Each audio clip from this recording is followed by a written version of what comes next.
SciVive Chapter 3, Spirit, Confidence and Growth, Climbing the Stairs of Desire. The stair-climbing strategy of want, get, be satisfied, want different, get, be satisfied, over and over is the most effective that exists. You're not supposed to be in any one of these three states too long. You're supposed to cycle through them. As a living person, it's not normal or desirable to be totally still, neither in emotion or location. To be human is to experience not just the storms and calms of Mother Nature, but of our own passions. Frequency illusion. The Bader-Meinhof phenomenon is the phenomenon where something you recently learned suddenly appears everywhere, also called frequency bias or illusion. The Bader-Meinhof phenomenon is the seeming appearance of a newly learned or paid attention to concept in unexpected places. Be careful what you settle for. If you settle for the stuff that is just okay, you don't leave room for the really good stuff. Low expectations are the father of regret and doubt. De-signing your life. Get rid of all the reminders and distractions. Be your own faithful servant. Stack the odds in your favor. Find every edge and use every trick to make the path of least resistance the one that brings long-term fulfillment. Make decisions now that your future self will be likely to follow. It's a cascade. The better you stack the deck now, the better hand your future self will get to play. Overconfidence. For normally powered individuals, overconfidence is way better than underconfidence. Daniel Kahneman's advice is dangerous. You may have seen an article in New York Magazine regarding his thinking fast and slow. He says that the most likely emotion to cause you to make an incorrect decision is overconfidence. Some think it's the dumbest advice ever written, because overconfidence is what allows people to do things outside the social norms and reap the rewards of having no competition in a market, or being the first to do something, or making a breakthrough. Your chances of being overconfident or undereducated are the least today that they have ever been because of the advent of 500 people on Facebook telling you how dumb you are and how good Google information is. Those 500 people could be a good test of your idea. If you were ever going to be overconfident, this is the time to do it. Obviously, more risk weighs upon your decisions if you're a government or otherwise have the energy of many people at your disposal. You should be more cautious if your sphere of influence is large.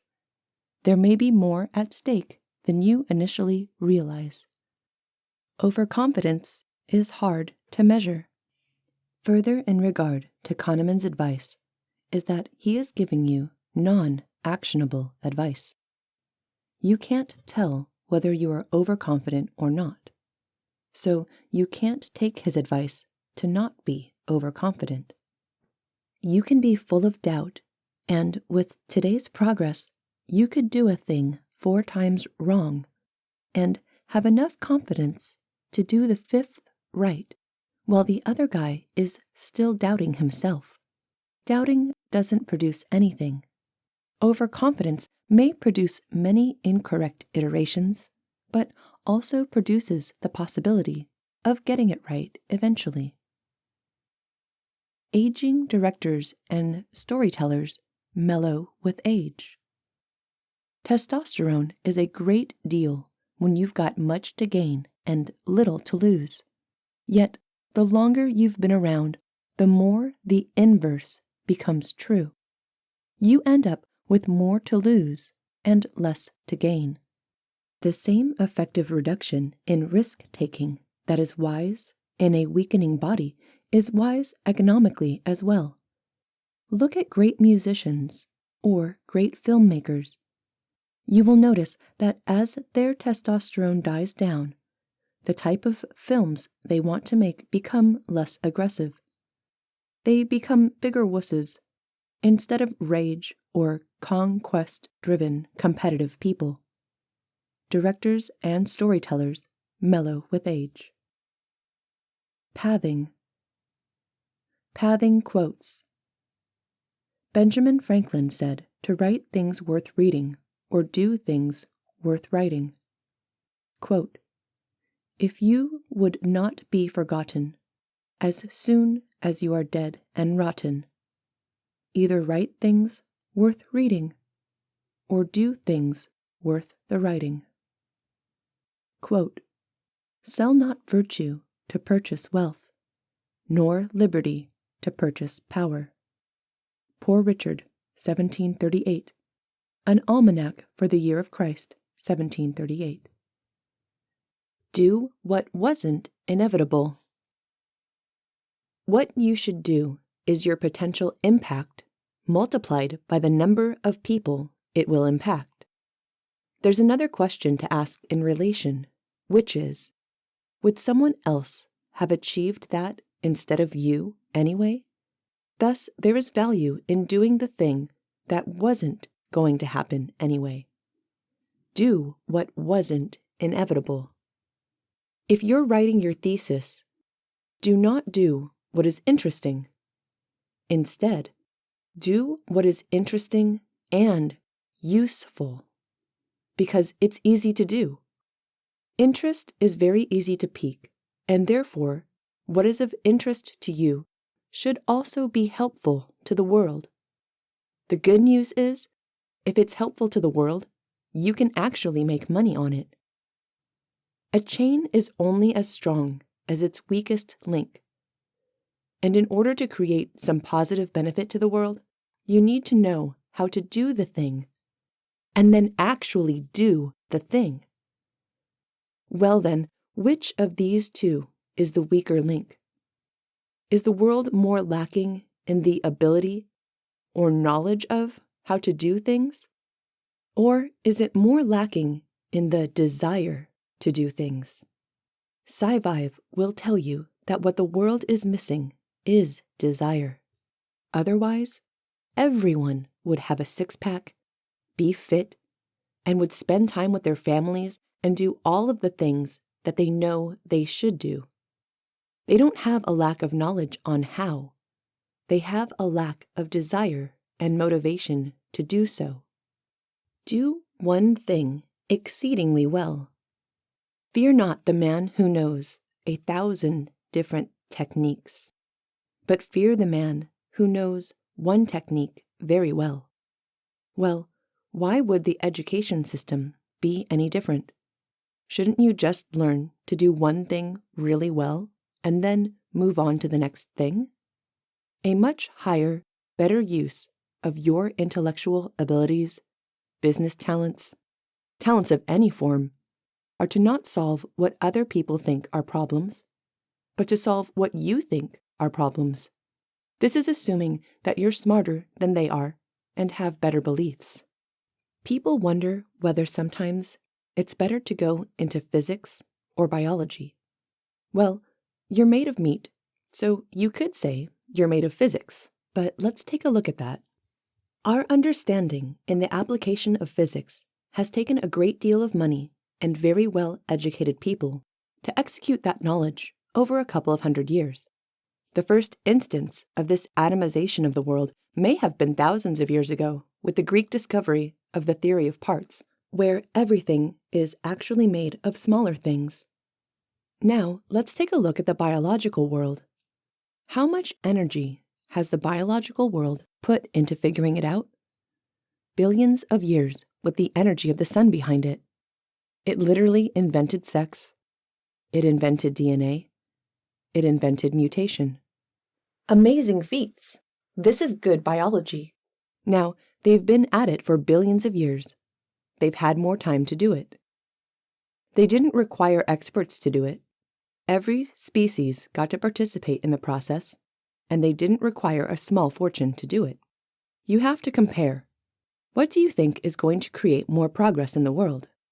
Learning from the organisms that have had billions of years and the power of the sun, where every component got to participate? Or a couple hundred guys with lots of money over the last couple hundred years? Learning from biology is going to help the world more than trying to recreate a singularity in a particle accelerator. In things that aren't subjective, there isn't a natural human, pre-programmed emotional response limit to the progress that can be made. How fast can computers get? Well, pretty close to the speed of light as you move on up. There's a bunch of computer science theory guys that will argue with that, but many would agree that it's a lot easier to build faster computers than it is to make better tasting food because of the human limiting factor. Might you be able to take advantage of this? Yes. Focus on what matters. If you have studied for a year to be good at something that is touchy, feely, subjective, and limited, like art, you may never become great in that area. The world may not need you to become great in that area, and the chance that you waste a huge chunk of your life not even becoming good at it and doing something no one is willing to pay for is much higher than if you did something that the world is willing to pay for and is easier to excel at and isn't limited by subjective experience. Now, what might those things be? Can you build a house? People like living in houses. We all like living in houses. Nobody likes to get rained on, snowed on, or struck by lightning. Houses are great. Now, how smart must you be to build a house? Not too smart. We put a foundation down. Concrete sounds good. We stack some bricks up on the outside to make walls that look good. Does it need to be pretty on the inside? Sure. Do you like electricity? Sure. You run some pipe, you run some wire, you cover it with drywall, you mud the drywall, you sand it, and you paint it. These are things that children could do in playgrounds building sandcastles. You just have more expensive sand. That's what concrete is. Expensive sand that's glued together. SciVive would rather see you put your time into something that's guaranteed to pay off and be amazing for you and get that base framework in where you're useful, you're effective, and you bought your own free time to choose what you're going to do with the rest of your life. Now, try and put the artful thing first that's unlikely to pay off and put you in a world of servitude where you must always spend all of your time helping other people achieve their dream so that you can get the money to try and fund yours. What's the summary of all this? You need to know the difference between what can be taught and what can't be taught, between what is more instinctual and harder to teach. Why? Because in this free world, if you're lucky enough to choose what you want to spend your time on and what you get good at, you're going to reap a lot of profit. Getting good at that which you are pre-inclined to get good at, or is of highest and best use to the world and teachable, is of more value than perhaps becoming an artist, competing against the machine, competing against all of the past, or competing against tools that aren't improving. Paint and paintbrushes have not improved. Canvas has not improved. What are you going to do? How are technology and the progress of time helping you achieve your goals? You just chose the hardest path that pays the least while being the hardest to teach. How long do you bash your head against that wall before you realize you should have built a base, been useful, been productive for the world and yourself, rather than messed around however you wanted? Common habits of focus and common useful questions can help you choose your path. Can I do this 10 times faster or larger? Who can help me with this? Who already has had this problem? Are there other people who work in fields close to this problem? How can this help the most people?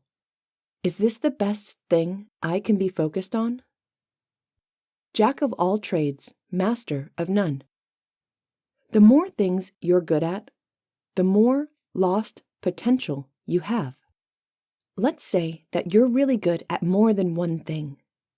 You do one of those things well. You're not doing the other ones.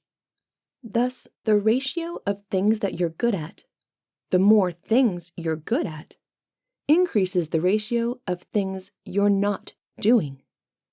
Let's assume you can only do one thing at a time. You're good at 10 things. Now, 9 things that you're good at, you're not doing because you're doing the one thing. Now, let's say that you're good at 100 things. Now there's 99 things you are good at that you're not doing. Look at all the unhappiness you can have then. If you focus on being great at a single thing, then when you do that thing, you're not missing out on your potential in all other things you could have been good at. Do what you're cut out for and measure your cut. For example, you want to see whether you have perfect pitch, which is the ability to hear a note that is played musically and know exactly what that note is with perfect accuracy. It's insanely rare and uncommon. If you have that ability, then you could, and very likely will, have a much better chance of being able to perform, produce, create, or analyze all different types of music.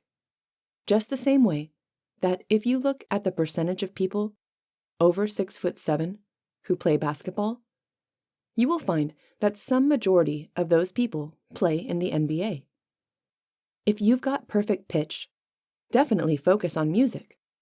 If you've got a fourth cone in your eye, definitely look at art and things with color. Similarly, if you're 6'7", give basketball a try. These are some of the few instances where obvious, measurable genetic differences can affect your inclination to be good at a specific thing. These are things you can test. You can measure yourself. You can go on audiocheck.net and take the perfect pitch test. It's nice to be able to benchmark yourself. You can go on humanbenchmark.com and check your ration, time, ability, memory, and all kinds of other cool stuff. Put your effort into the important things. The Pareto principle says that 80% of consequences come from 20% of the causes, asserting an unequal relationship between inputs and outputs. This means don't waste 80% of your effort to get only 20% of the results. Use it in your personal endeavors so that you address your weak points. SciVive likes to call it Pareto efficiency. Repeat success is hard. Don't believe your own bullshit. Perhaps you once did something great, and you hope to do something great again. This time, though, you're going to take a completely different approach. You're going to innovate. You're going to believe your own hype, use different tools, different references, ignore the routes to excellence you took the first time. You might even be more invested this time around, yet only produce garbage. What makes something great is rarely the product of a single person. Far more often, it is the product of melding with and building upon the greatness of others. Perhaps you're trying to reinvent the wheel. Perhaps you're trying to service your opinions and ego by doing something new. Opinions and ego are inherently derivative. It's much easier to watch a film than it is to create one. Wish for more wishes. Somewhere along the way, adults lose the smarts that kids come up with. Adults assume that whatever they want isn't really on the table, so they aim for the floor. If you could dream the biggest dream, and whatever you wanted would become instant reality, what would you dream for? Now, harness the power of jealousy. Many normal humans with fewer resources than you currently have likely achieved more than what you're asking for, so they can't both be true. What you want can't be impossible at the same time that others are already living that reality. Thus, which belief is more powerful for you to hold? The one that gives you the chance at greatness? Or the one that has you failing by default and not learning what the real challenges are? The virtual challenges are enough to keep your weak ass down. Get out there in the world and discover what the real challenges are.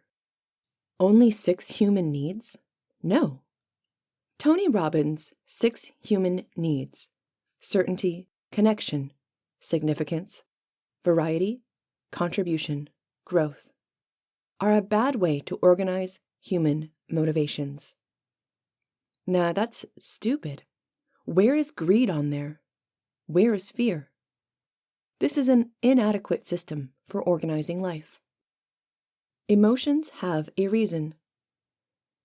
Every emotion has a reason for its existence. All these simple belief systems leave out critical emotions like greed or rage or envy. They just choose a couple and say those are the ones that matter, like safety. The map isn't the territory, and these models of human emotion are rather oversimplified. Caring is a resource. You have to choose what you don't care about, just as you have to choose what you buy and don't buy with your money.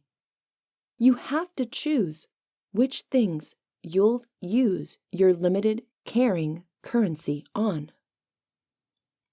Be the master of your emotions. Comedians and musicians make their living causing people to experience good feelings. You too can make yourself feel good in the same ways. When you're living in tune with your expectations, you'll find a lasting inner glow and smile that just doesn't seem to go away. When it first appears, you'll be curious as to why it is that you're happy for no reason. This is the hidden and lasting joy that comes with living up to one's expectations. Anthropomorphizing emotions. People assign human emotions to gods, and we kind of assign emotions to the system that wants things from us. But there is, however, a system that's not anthropomorphized. It doesn't want anything from you. We have evolved to treat things as though they were human because it's more effective that way. Most of the problems we have growing up are more human than lion, and that's why we have speech and track eye cues. Shifty eyes, for example, give you clues on a person's intent. Enough people had to get killed from shifty-eyed criminals for it to mean something that is commonly accepted as a cue. So, measuring a god's desires or emotions is funny, because if there is a god, he surely doesn't have the same emotions as you do, unless that god's system is part of an evolving set of other gods that he has to compete with and mate with and share limited resources. Adversarial internal logic. It's normal when one side wants to quit the behavior, but on the other side wants to engage in the behavior. Adversarial internal logic is a breakthrough in machine learning. It's an effective system that works in courts as well. Crying. Feeling terrible? Try thinking about how terrible you feel, wondering if you hit an all-time record. It might shift your perspective into the joy of whether you have achieved a new status in life, gone somewhere you've never gone before. You might also just feel worse. Some have practiced by just thinking.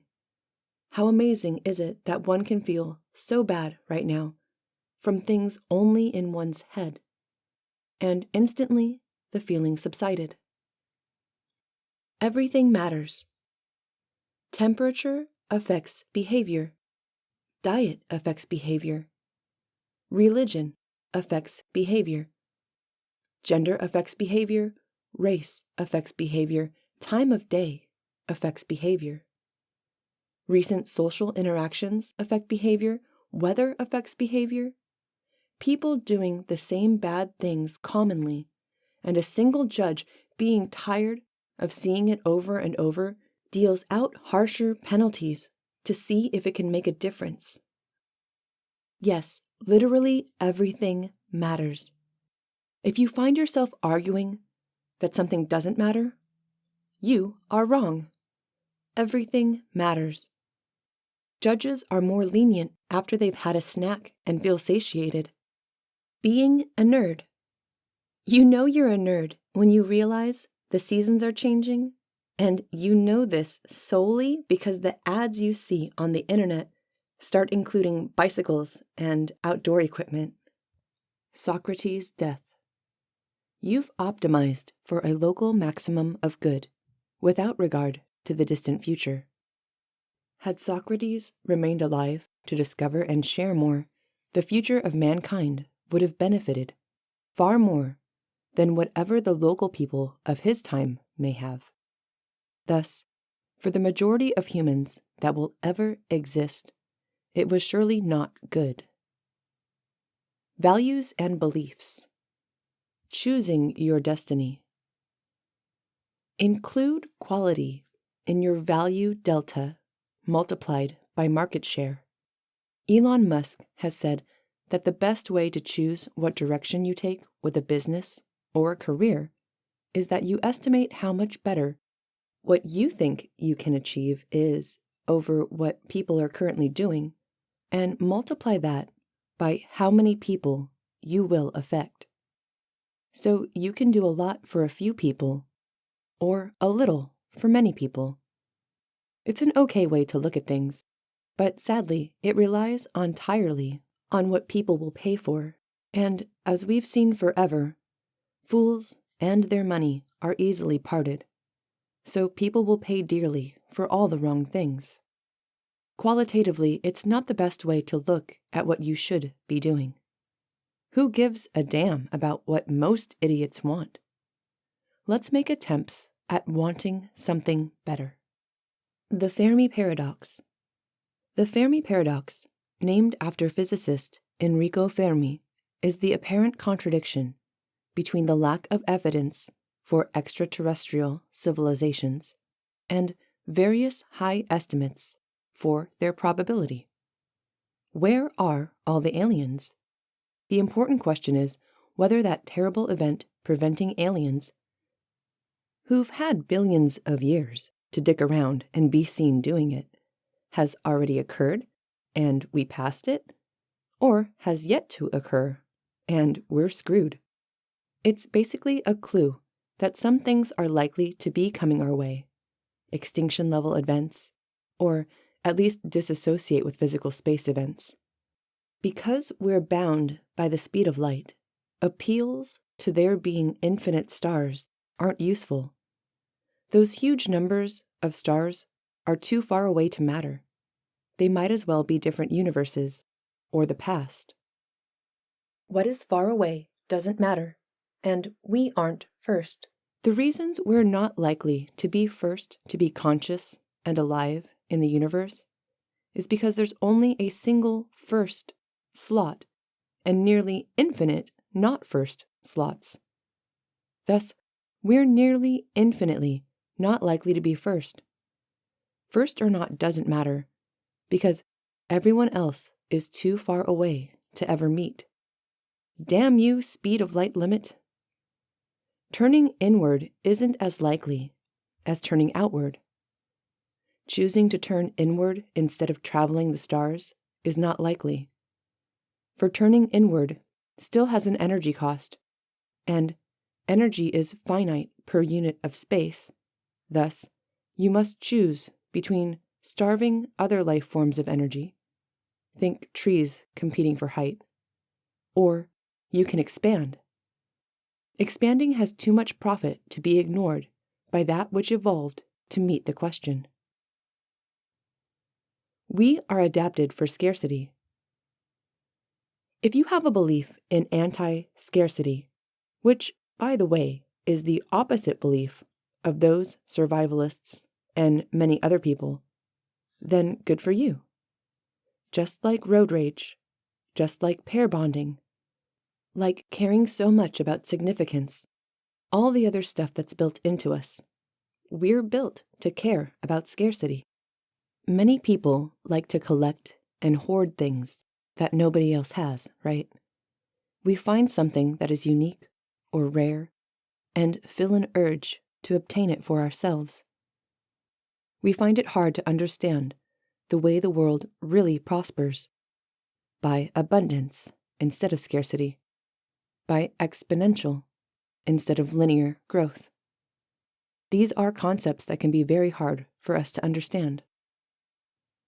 You're going to get progressively more maladapted for the world that you live in, because the rate at which society and technology are changing is vastly exceeding the rate at which we are adapting genetically. Your feelings are optimized for a world that no longer exists. You face so much less mortal danger today than humans ever have in the past. Your emotionally excellent system for the wilderness doesn't work so well in Walmart. You're more likely to have a heart attack from chronic stress or overeating than you are to have one from an overreaction to the surprise of a predator catching you off guard. Don't waste your time focusing on the useless mysteries when you have plenty of useful mysteries so near at hand. Don't be triggered into interest by complexity, particularly the complexity of fiction. Instead, find the myth and mystery of the real world, which is quite complicated and magical enough on its own. Humans like to collect things. It's interesting that fetishism which human beings have for collecting. We focus on collecting cars, but not driving them. We'll focus on cameras and collecting them, but not on taking better photos. Humorously, the same goes for gym equipment. It seems rather odd that we focus on the things rather than the activity surrounding the things. If we focused on the activity which the things are useful for, there would be more training, more excellence, more usage, and less hoarding, wouldn't there? Make a great melting pot, for real. Let's get some diversity in all the other countries. Let's just open up all the borders, force every country to reflect the makeup of the world, and watch it all fall apart and split up again. Worried about no diversity where you live? Great, go destroy all diversity by equally mixing everyone everywhere. Vive la différence! Ignorance of difference is insulting and demeaning. Get an agreement that calling everyone the same is bad. Get an agreement that calling two different people the same thing is insulting. Replace those parts with male and female gender instead of nationality. Hope they get the analogy that calling men and women the same is as insulting as it was to call any other two parts the same. You could also use skin color, language, age, or height as the blurred lens you're looking at people through. Whatever you think the listener will have the easiest time noticing that ignoring differences is wrong. The result should be the realization that trying to destroy differences is harmful, and where it should be done, the benefit should outweigh the cost. It would be insulting to say that everyone from Africa was the same, just as it would be to say that all Black people were the same, or that men and women are all the same. The ignorance of difference is insulting. Destroying differences is worse than insulting, and thus perhaps your quota on how many people of a certain type should be in your job or profession is also insulting. Perhaps their choice as to where they want to exist and what they want to do is superior to yours. Stop insulting and doing other larger harms to people by assuming you know better for them what profession or lifestyle they should be leading. You wouldn't do it with their music or their choice of beverage, so how dare you do it in regards to their work or education? Differences between men and women. If you think men and women are the same, you either don't know much about men or women, or both. Women get cancer less often than men. If women have a pay gap, getting lower pay for jobs that should pay the same, then men have an hours gap, doing more work than women. The inverse could show the stupidity of it, trading women's pay gap for males' hour gap. Priorities. What are you actually making profit off doing? What's really worth it? To help you see, what would you be willing to pay to do everything you do? No more free things, not even your job. It's unfair to call things wage gaps, as it makes a presupposition that things are supposed to be equal, and we have a natural tendency to dislike gaps. Maybe you should write a book. If you're smart enough to educate yourself and have the correct opinion about a subject, then why let that benefit die in your mind? You might as well help others benefit from the work you've put in. It's similar to the idea that if you're smart enough to buy the right product at a good price, then you're also smart enough to advertise and let others benefit from that good decision you made. They're two sides of the same coin. If you're smart enough to know what to buy, from whom, and why, then you're smart enough to transmit that same information onto the next person so they can make the same informed decision. If you need to be well educated on a thing to have that good thing in your life, then you can, if you choose, let others benefit from that knowledge. As a bonus, sharing that knowledge can even be profitable to you. Everyone wins. Inbreeding might be a feature, not a bug. Inbreeding is problematic and often illegal. Wouldn't it have been easier to make having children with your own children impossible, as it's impossible for humans to generate offspring with a horse? Seems like the system for making kids isn't well optimized. Perhaps it's a feature, not a bug, though.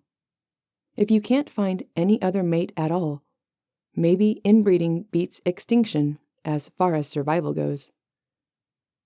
Appearing good while being bad. Budging the crime stats. Makeup. Corsets. Lying. These all make you look good, while you remain bad, if not worse. The failure of philosophy. If you've read any of the great books of history, you already stand in honor of them. If only the great thinkers of yore had the learnings and tools that we now have. If you insert into their teachings the things we know now, that they knew not, a new great work would result. What do we have that they did not? Computation, evolution, game theory, hundreds of years working on the things they left for us to build on. This great wealth of knowledge not only adds, but subtracts from some of the silly ideas the greats had. Silly things like Schopenhauer's belief that life is pain. What an easy to disprove assumption. One need only visit a sunny park with one's eyes open. Contentment, or even boredom, is a much more common state than pain. For those uninjured, pain is a much more rare state than most others. Smashing hundreds of years of discoveries into the great teachings of old destroys the thin veneers of inaccuracy and leaves polished the enduring stone. Only through the application of this hard-fought knowledge we've worked so hard for over hundreds of years can we see the ancient, lasting knowledge for the gift that it was, free of the clutter of dated ideas, the meaning of the universe, our reality. Don't cry over spilled milk, or milk that will have spoiled by the time you figure out if it's spilled or not. Only what is local and soon matters most. If the universe is one of many, or a simulation, it truly matters not. Those problems or opportunities are the purview of those who are able to pass the hurdle of survival. Biological problems are coming to kill you and all that you love. They must be solved first.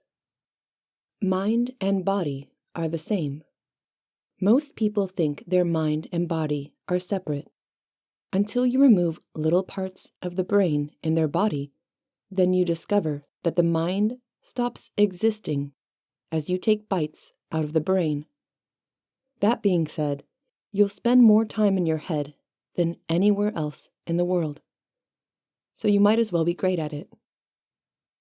Benefit the many, and they will benefit you back. SciVive wants you to feel good about doing things for the many, so they can do things for you. You will get more out of helping others than you can get out of helping yourself. This says doing stuff once is weak, and doing stuff for the many is strong, which is a statement about scaling. It's only useful if you choose to schedule personal development, and really should change your general belief and value in regards to helping the many over helping the few, of which the single you is definitely few. The problem with personal development is that there's only one you.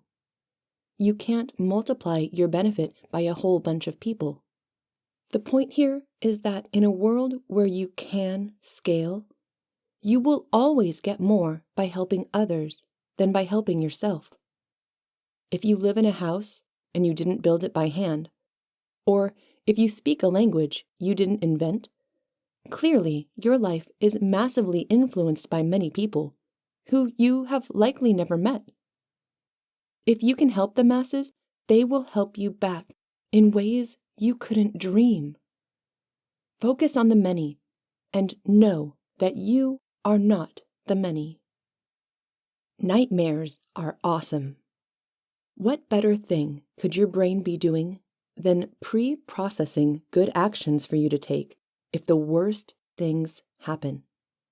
Would you rather your brain instead prepare for doing all the right things when everything is going great? When everything is great, you probably don't have to worry that much. You become what you focus on. What you focus on early in life will color everything else you do afterward. Elon Musk read space books, loved space, now he does space. Anthony Robbins had somebody who came by to feed his family. Now he has a feeding people charity. If something affects you early in life, it is very likely to affect you later on in life. That stuff matters. Bill Gates has almost wiped out polio. We don't have to wait 20 years for that. It could happen in the next 5 years, right? Care most about the things that are exponentially powerful now and happen now. And then we can revisit these other things later. Damned if you do, damned if you don't. Here's the problem. Anytime you have a gift and you're not using it, you feel regret even if you know that gift isn't what you should be doing. How do you win that one? You may be a very social person. You love talking to people. You're exceedingly good at it. Unfortunately, you may find that you can measure the output and benefit that you've had in the real world from the connections and social interactions you've had with people, and deduce that they weren't that profitable. The things you can do at scale that affect thousands of people far outweigh the one-on-one conversations that you've had. Whether they are speaking in front of an audience, owning a business, writing a book, or creating a blog or vlog, you choose. I guess the only people that wouldn't agree with that measurement are people that have never had the privilege of doing things at scale. Here, then, we find damned if you do, damned if you don't. Game theory. To punish the bad behavior of those that have wronged you, you will naturally feel like being angry or hurt or retaliatory, all of which instantly harm the quality of your life. Meanwhile, the person that harmed you gets to act even nicer in apology, or may be oblivious to the fact that you're even transmitting angry looks and words in his or her direction. He may be too far away. You lose, and he doesn't, all because earlier he gained from your expense. Dream boards.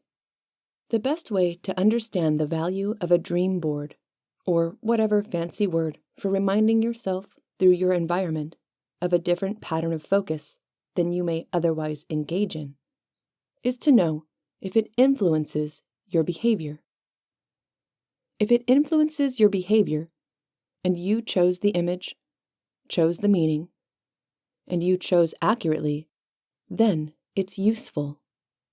If it doesn't influence your behavior, or even worse, if it influences your behavior in a direction that was counterintuitive to your selection of the image or whatever it is that you're looking at or influencing yourself through your environment with, then you're farther away from where you started.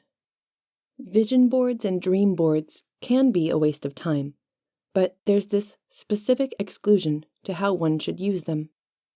If you paste sheet music on your refrigerator and on your bedroom wall, it's a world different from putting up sheet music in front of an instrument that you actually play. If you cover your house in recipe books, it's a world different than if you have a recipe book when you're actually making some food. Some feel that vision boards, dream boards, menus, and diagrams, and all of those things are infinitely more useful when they're directing your focus, when you're working in the space at that very moment. SciVive thinks that they're less useful when they're just posted everywhere and they're not really causing immediate influence. Being an optimalist. What if to SciVive is to seek the optimal middle path between pragmatism and utilitarianism? To be pragmatic means to be concerned mainly with actions and to be skilled in executing them, especially in the context of business. It comes from the ancient Greek word for deed and act. Pragmatists want to take action. Utilitarianism was a philosophy by which Jeremy Bentham and John Stuart Mill attempted to design a universal cost-benefit analysis system for rational decision-making. Utilitarians want to assess the situation and make the best decision possible. What if to SciVive is to reject perfectionism, recognize the mutability of your life and the world, and commit to constantly growing and learning by taking the best actions you can? Emotions. Introduction. These are the parts of your brain that usually influence you before you influence them. It's like a good friend telling you a joke. They're going to make you laugh because you respond to their input. Spirit is the non-physical part of a person, which is the seat of emotions and character, the soul, and the prevailing or typical quality, mood, or attitude of a person, group, or period of time. If you feel loved or connected to the universe, or a part of something larger and more important, or religious, those underlying feelings affect how you feel and perform, and whom and what you spend your time with. It's important stuff. Happiness. Ride the victories. Get a peak and hold it without resampling the happiness. Increase happy time with little amperage. Quote, "Do not spoil what you have by desiring what you have not, but remember that what you now have was once among the things you only hoped for." Epicurus, Greek philosopher, 341 BC to 270 BC. Being happy and complacent gets outperformed and selected against. Happiness is overrated. The happiness is overrated argument works as a counterpoint to the enjoying of life and emotional mastery. It's overrated for performance and future happiness. However, it's an instant win in the short term. A lot of people really care about how they feel. And yes, for your internal environment, your average emotional state, your quality of life, the quality of emotions that pop up, and how often and for what duration and intensity they occur in your life, that is your quality of life. There's something else outside your quality of life. There's the likelihood that the system you create, through behavior, enforces those things to be harder or easier to appear. You might be able to force happiness as a homeless person who's in constant pain because you can't afford good medical care. You might be able to do that. However, you might find it's a lot easier to be happy when you're not in constant pain and you're not homeless because you have slightly more money, because you learned a skill that you're good at. It might even be enjoyable for you to do something that may not directly give you the same happiness, like controlling your focus and having positive beliefs. It surely works, which is why when you interrogate people in regards to their happiness level at certain salary ranges, and their answers are up to $70,000 a year, you just keep getting happier the more money that you make. However, at $70,000, the happiness curve falls off and it goes negative. Internal emotional environment. SciVive likes the idea of your emotions being your internal environment because just like your environment in the real world, it is going to trigger you more than you're going to trigger it. The environment has a lot more momentum than you do. It's not always easier for it to be as non-reactive to you than it is for you to be non-reactive to it. As far as your emotions go, your internal landscape environment is going to be the constant operating pressure that you exist under, which can cause a movement in a direction that's very nice or a direction that's very slow. It's like walking through mud, deep mud, or having the wind at your back. All your beliefs and values and common meanings that you assign to things are what is going to filter all of the new reality that you experience as you're traveling down the path. And it won't always be a path. A lot of times, it will be making a path of your own. Trailblazing, they call it.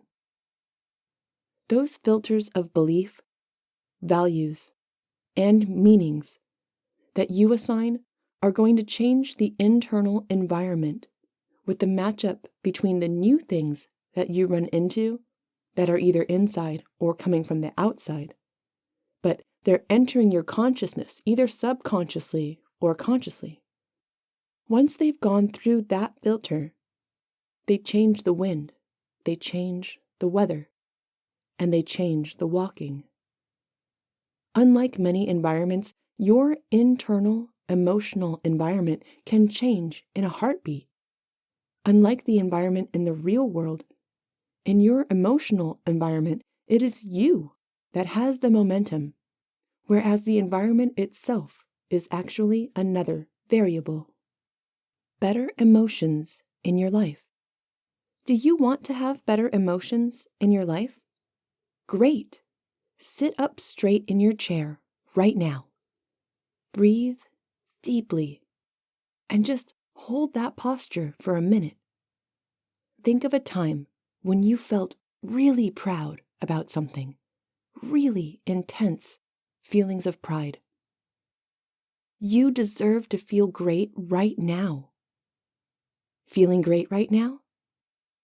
Think about what would happen if you took the same belief, the same habit of feeling great and deserving to feel great, and did it a little more often in your life.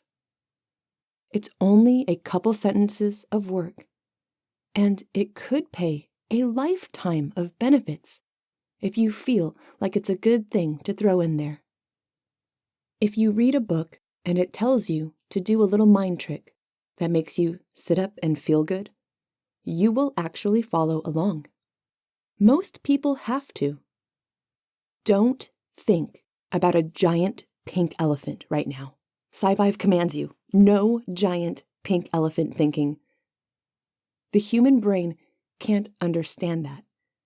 It has to frame it in the positive and imagine it. SciViving. There is this wonderful practice called SciViving. It's a way to be happier more often and nearly free. If you are concerned with the quality of life that you have, the quality of life that you have is to a large degree the quality of emotions that you have in your life. We don't have that many words to describe them, and we don't even really feel that many core emotions. Let's talk about food. For example, beef, chicken, steak, and fish. There aren't that many core types of meat. Yes, there's different kinds of birds and different types of four-legged creatures that are tasty. The point is, if you're willing to categorize emotions reasonably and ask people to write down the emotions they feel in an average day, you're not going to get more than about 12 answers. If it's true that it's only about 12 types of feelings that you can feel in a day, that's quite a wide range. Most people's range is much lower than that. Then the quality of life that you have is based on the rules you have for that quality and your ability to associate them with descriptive words. If in order for you to be happy, you have to have a six-pack, 10% body fat, make $1 million a year, have a model girlfriend or boyfriend, and win a hard contest that is competitive in any arena once a year, you're screwed. If every single one of those things is an and statement, this and that have to be true for me to be happy, and if all of those things don't happen, I can't be happy, then you're in trouble. You set up the rules of the game where you can't win. Sometimes using an or rule is better than an and rule. As a result, you've got two options. You can either change your rules through effort, dedication, and programming in new rules, or be superhuman and just hit those metrics all the time. Good luck with that. You can also change your sampling frequency. You can change the rate at which you measure how well you are meeting your goals. This is SciVive's invention. If you're happy because you're hearing some great music or something cool is happening, you lock that thought in and you make no effort to measure anytime soon to see whether you shouldn't be happy anymore.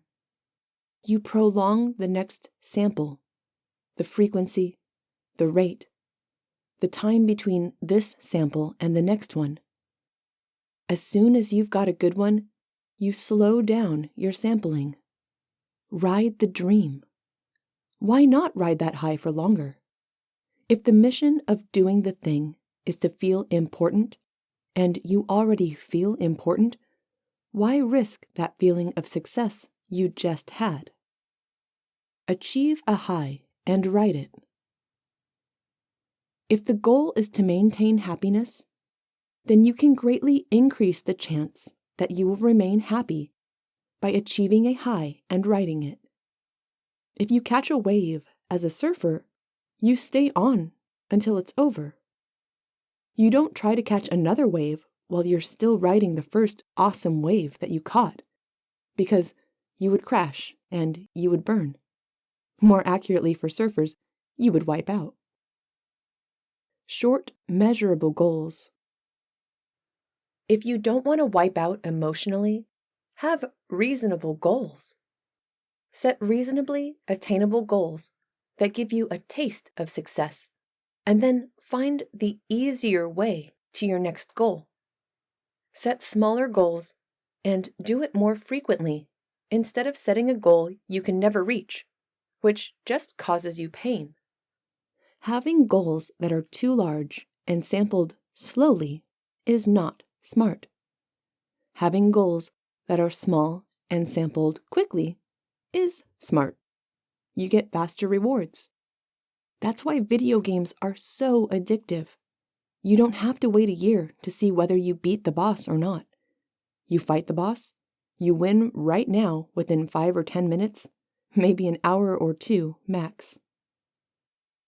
Maybe you've never heard of this system before. You have heard of changing your rules, your beliefs, your habits, your skills, but you may have never heard of purposefully manipulating the frequency of which you measure whether you've met your goals or not. Measure faster when life is difficult, so you can swallow some wins quicker. Measure slower when you've already caught an amazing wave, if you're trying to optimize for your emotional happiness.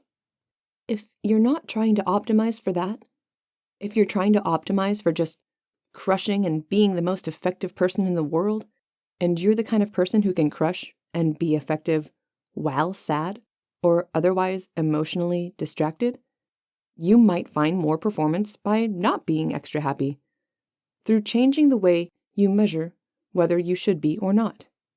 You might be the kind of person that can torture themselves into progress and success, as some people are. SciVive would say most people, when they crush their souls and crush their dreams and make everything impossible to win, would respond rather reasonably with giving up.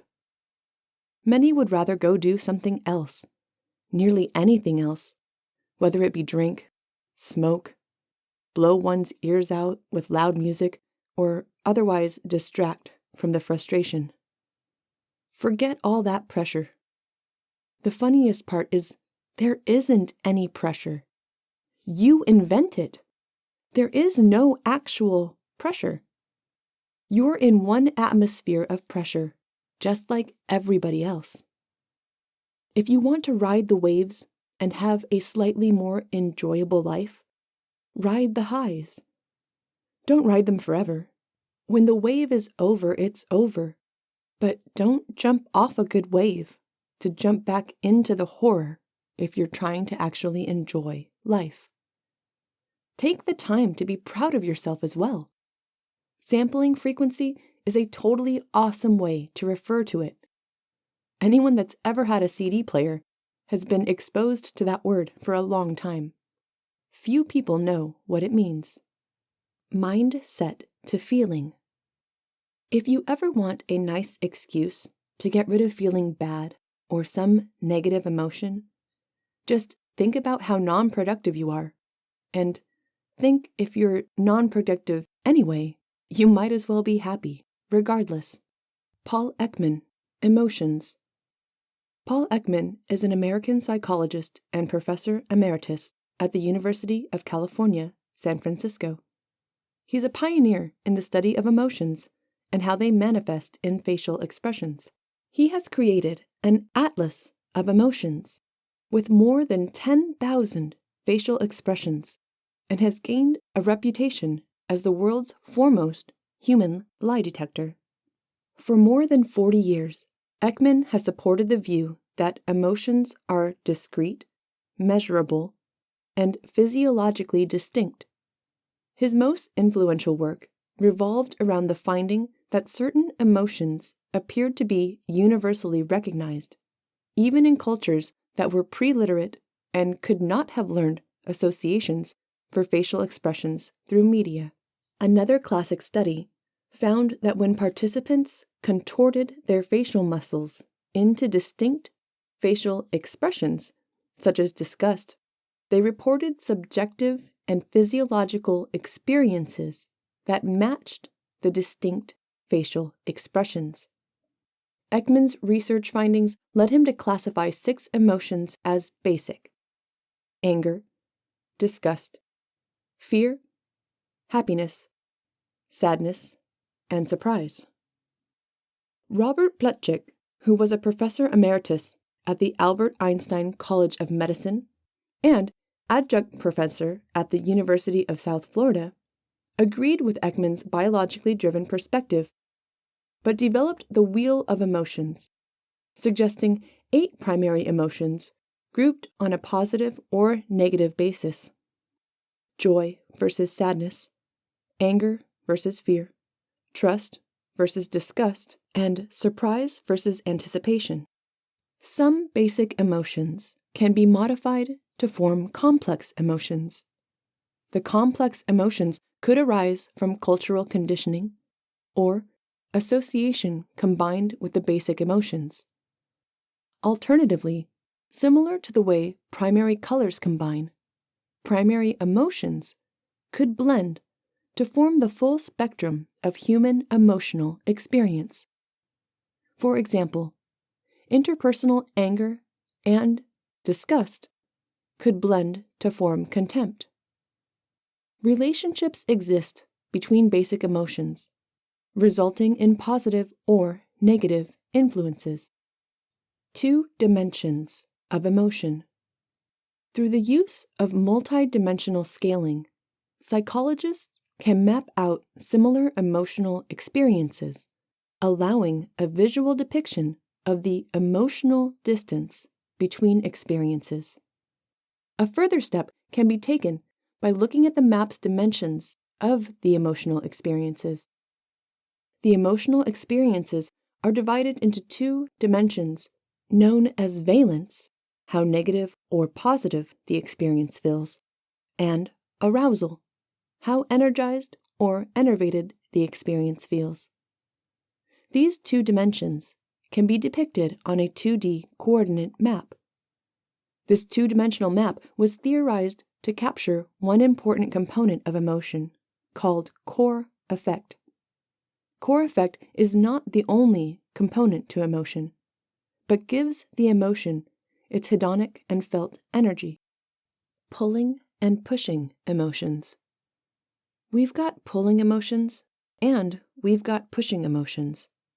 We have towards emotions and we have away emotions.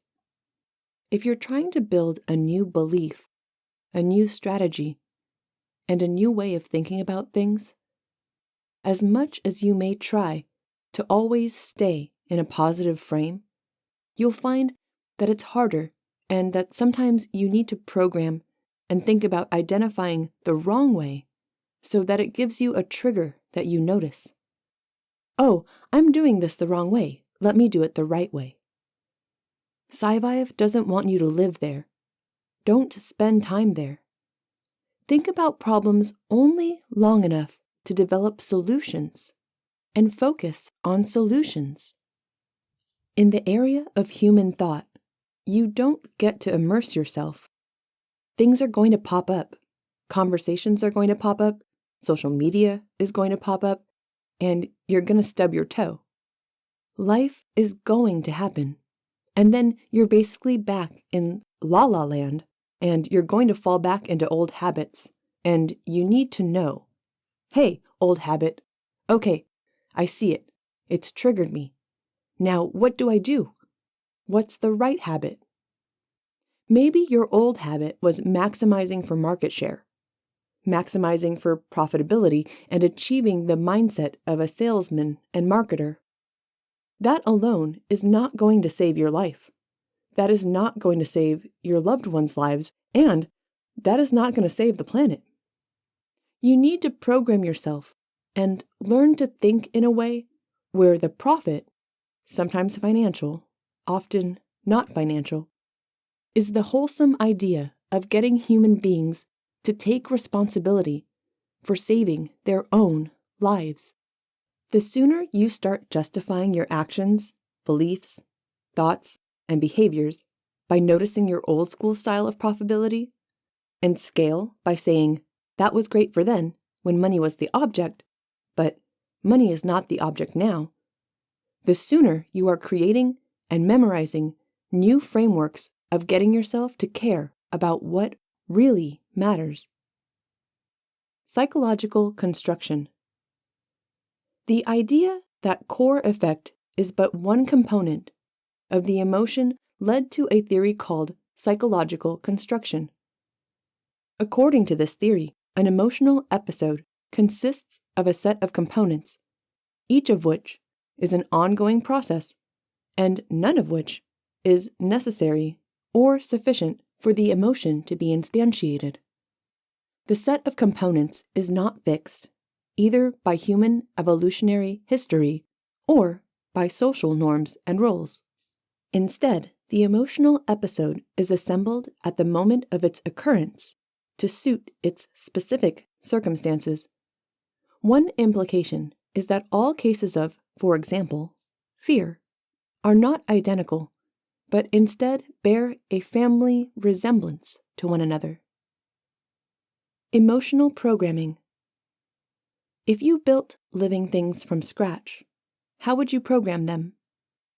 Think about a world where people harm themselves and don't care to eat or take care of their kin because of bad emotional programming or adherence to emotional programming. Those people would all be selected against. The question comes, if it's true that everything that's here is here because it was chosen and it worked, then in what ways do behaviors that are not commonly understood to work actually cause effectiveness? For instance, violence, pair bonding, jealousy, rage, frustration, boredom, or laziness. You can basically model what the world might look like if you change the existence or strength of any one of those emotional variables.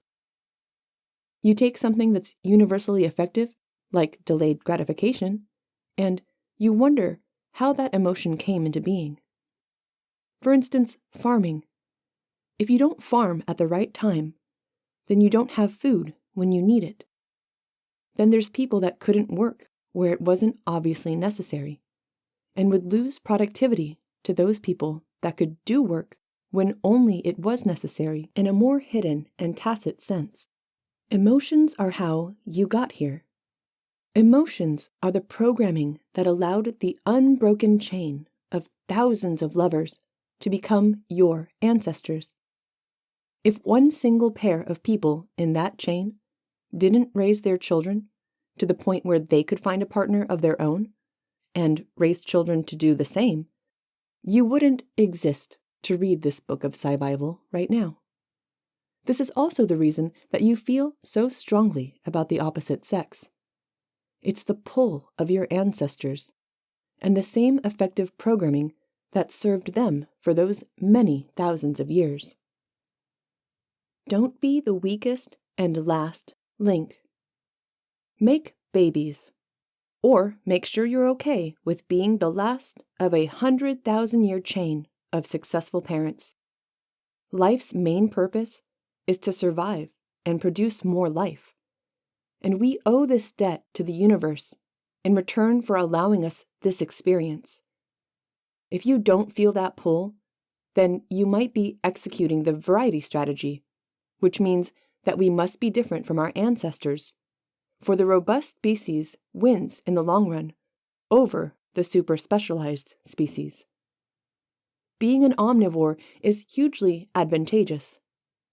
If your programming for variety has led you to not have sex with the opposite gender, then you might be the end of your chain.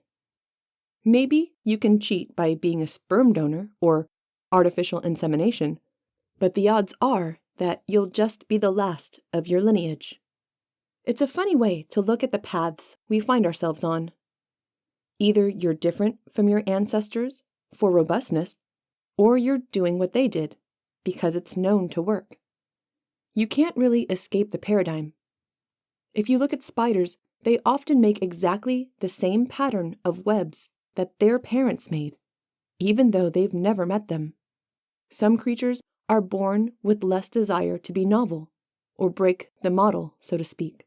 We as humans are probably the most likely to try different paths of any living creature we're aware of. Have you ever seen reports of men who just can't stop having sex with the tailpipes of cars? A very strange autoerotica, so to speak. How often have you seen other animals trying to have sex with a car? We surely are pushing the limits of having kids with whatever we can.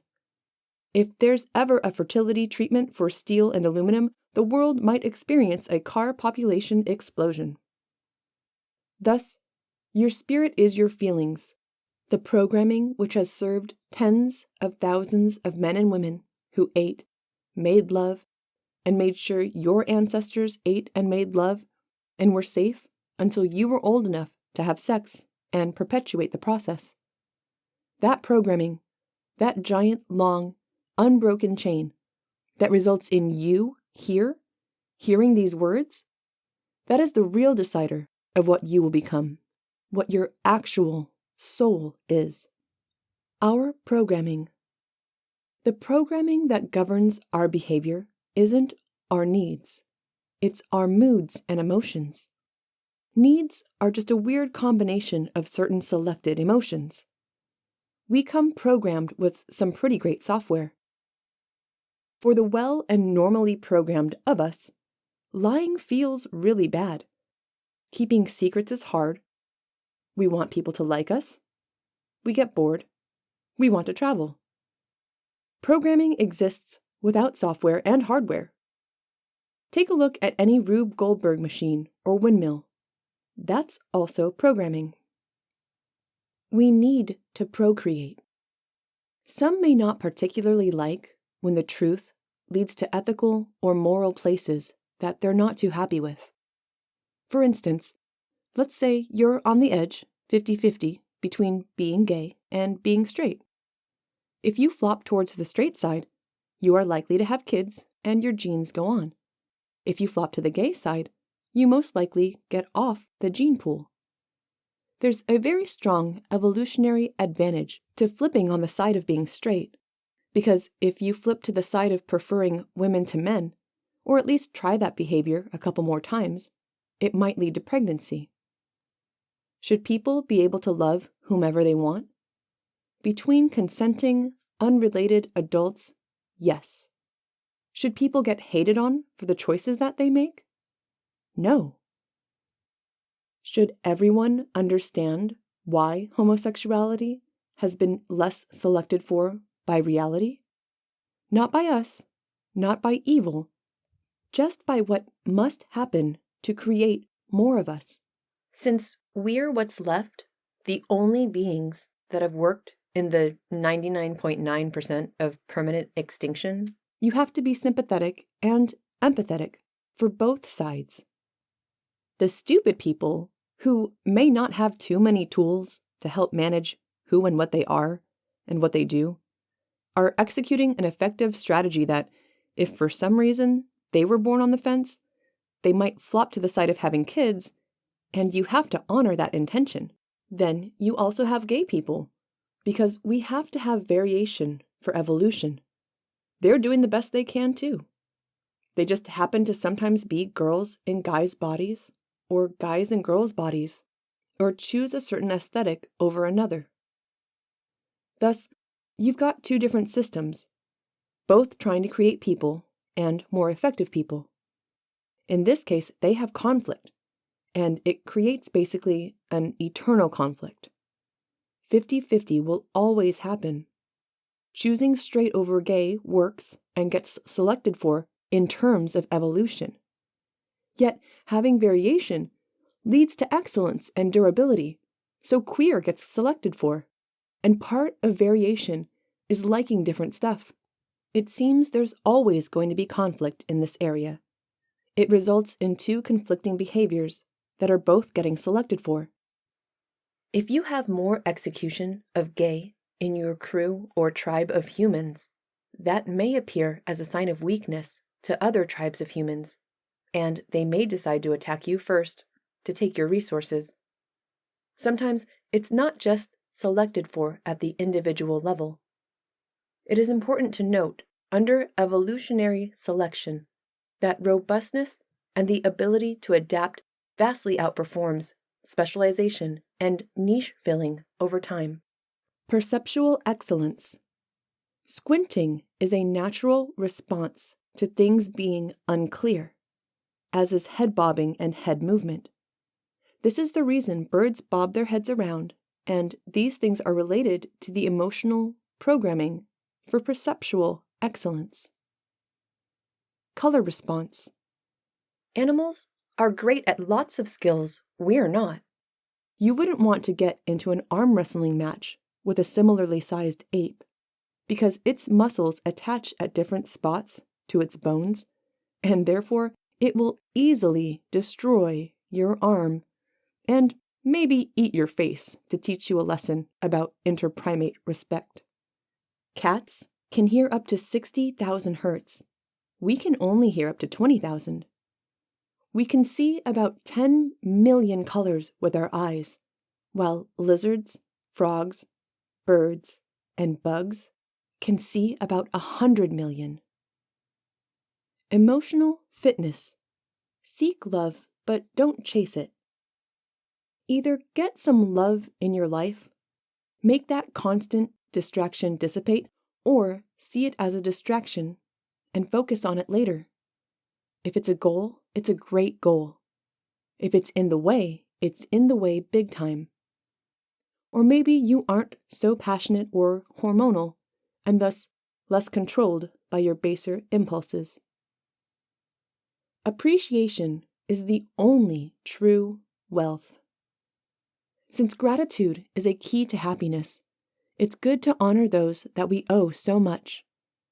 Rarely have you ever heard anyone genuinely exclaim how lucky they felt that the road was paved, or that they had such a great language available to them that they didn't even need to invent. Thank God for the toilet. Best invention ever. Yet, do you know the inventor's name? The answer? The first modern flushable toilet was described in 1596 by Sir John Harrington, an English courtier and the godson of Queen Elizabeth I. Harrington designed a 2-foot-deep oval bowl, waterproofed with pitch, resin, and wax, and fed by water from an upstairs cistern. More improvements followed. Then, in the late 19th century, a London plumbing impresario named Thomas Crapper manufactured one of the first widely successful lines of flush toilets. Crapper did not invent the flush toilet, but he did develop the ballcock, an improved tank-filling mechanism still used in toilets today. To these men, and many others, we owe a debt of gratitude. True courage. SciVive would call it courage if you were diagnosed with cancer and jumped out into the unknown saying, you know what? I'm going to quit my job to eat through my life savings, and I might only improve the outcome 5% by finding the right doctor. That willingness to sacrifice the $200,000 you may have made in whatever job you have in order to get that 5% chance in your life takes courage. It takes creativity to know that it's an option, and it takes courage to do what no one else has ever shown you how to do. If it were common that as soon as you get cancer, everyone that loves you quits their jobs and only focuses on your wellness, then it would be a lot easier to do because you'd have a role model for it. Many people have that role model experience because they don't have the financial freedom to do it. Have the courage to endure pain, to save energy for breakthrough. Enduring pain in order to stash up enough energy for success in the future, to make a breakthrough, is kind of like holding your breath before a dive. It's difficult while you're doing it, but it's the only way you can dive all the way to the bottom, pick up what you need off the floor, and get all the way back up with enough oxygen. Take what you gathered at the bottom of your dive up to the top and enjoy it. The hardship of getting no rewards or people telling you what you're doing is stupid is exactly what's necessary to make the breakthrough, to get to the place that they would never have the courage to reach. Desire. Dream high. Even the best of us could be doing better. Tony Robbins is the most successful success coach in the world. He could be creating copies of himself. He could have a curriculum in schools. He could be giving away his seminars for free instead of giving away food for free. He could be having a lasting and meaningful impact on the world on the same scale that capitalism, Marxism, communism, religion, libertarianism, republicanism, socialism, being a Democrat, etc. However, he is not. Why doesn't he have much of a YouTube following? Why doesn't he have a podcast? Why doesn't he have a radio show? Why doesn't he have better quotes? Why hasn't his material improved in 15 years? One could be guessing, but maybe Robbins doesn't want to risk the money. Perhaps he's run out of steam.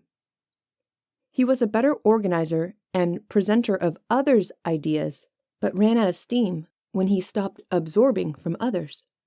Motivation. Doing what you know you should do. Motivation and desire are wildly more important than knowledge. The world is not short on things to know.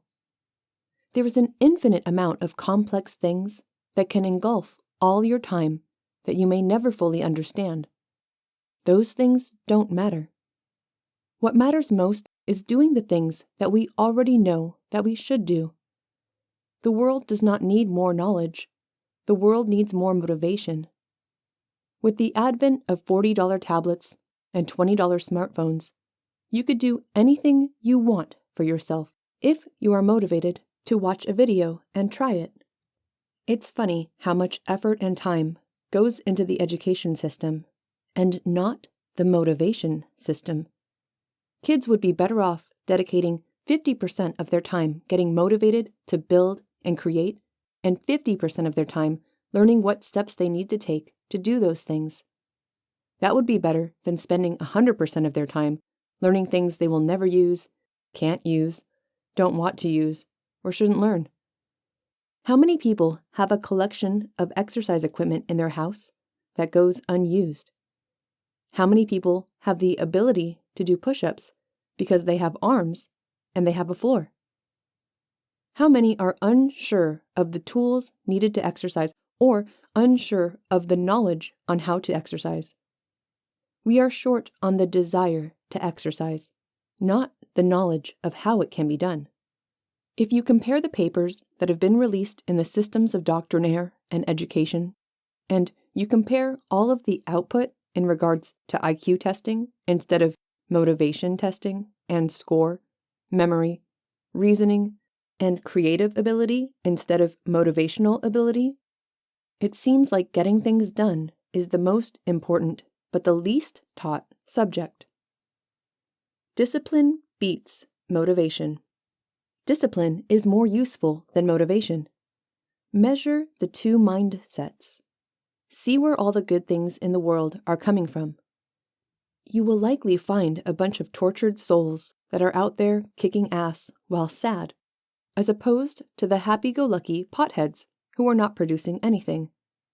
Difference between motivation and discipline is that discipline is the most direct, bare metal doing of the task possible, and motivation is not doing the task.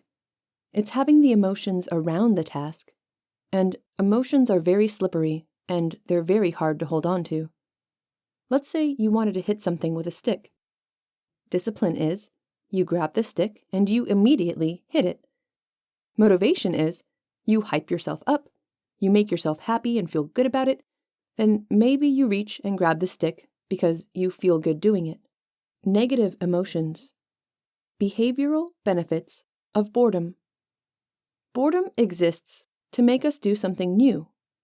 A lot of researchers believe that such behaviors evolve because they provide you with great benefits. They haven't appeared at the same pace as the world did. For example, we've now got an obesity epidemic because calories are more readily available than ever before. Ever noticed you get bored of things, no matter what the thing is? Video games, people, even violence gets boring. Why is that? It's a really interesting optimization to prevent processing loops where you can't ever get free. Boredom should seriously be looked at in programming and machine learning the same way that it has paid off for us. Some would guess that boredom is a simple way to maintain search space, width instead of depth. Boredom works great when there are lots of smaller problems and places to search with good payoff, and when the payoffs happen early or not at all. When the problems you need to beat require tons and tons of deliberate effort, then boredom is your enemy. Pessimism and frustration. Frustration emotionally is like a programming function where you have to decide how far down a path to go before you realize it's a failure. In the real world, if you actually walk down a path to see what's at the end of it, whatever time you spend going down that path, assuming you aren't tired or the environment hasn't changed, is going to take the same amount of time to get back to where you started. Every minute you walk in a direction is going to take you a minute to get back. This assumes that you have to reach the same starting point in order to start a new path, which surely isn't always the case, but is pretty common. Frustration is an emotion which is basically a halting. It makes you stop what you are doing and try something else. If you change the level, speed, or intensity to which a person feels frustration, what you are actually doing is putting a limit on the depth of their search function. You could also call it an experiment function. For example, someone is attempting to do something which they didn't previously have knowledge of or they weren't good at. Then at some point, they decide that they've got the diminishing returns out of this. They are as good as they are reasonably going to be in this time frame, and they should switch to something else. How do we affect that change? You could really hate the first task, or you could really like the next task. The problem is that the next task is basically an infinite set of all things possible, whereas the first task is just one task. It's much easier to cause the switch by causing a distaste for the first task than it is to try and look into the vastness of everything else and hope that it draws you away from the task that has consumed your consciousness in the last 5 or 10 minutes. You will find that the amount of minutes and strength to which human beings feel frustration is probably due to the level of difficulty in tasks in the years past, when our emotions really evolved with our desire for fats and sugars, etc.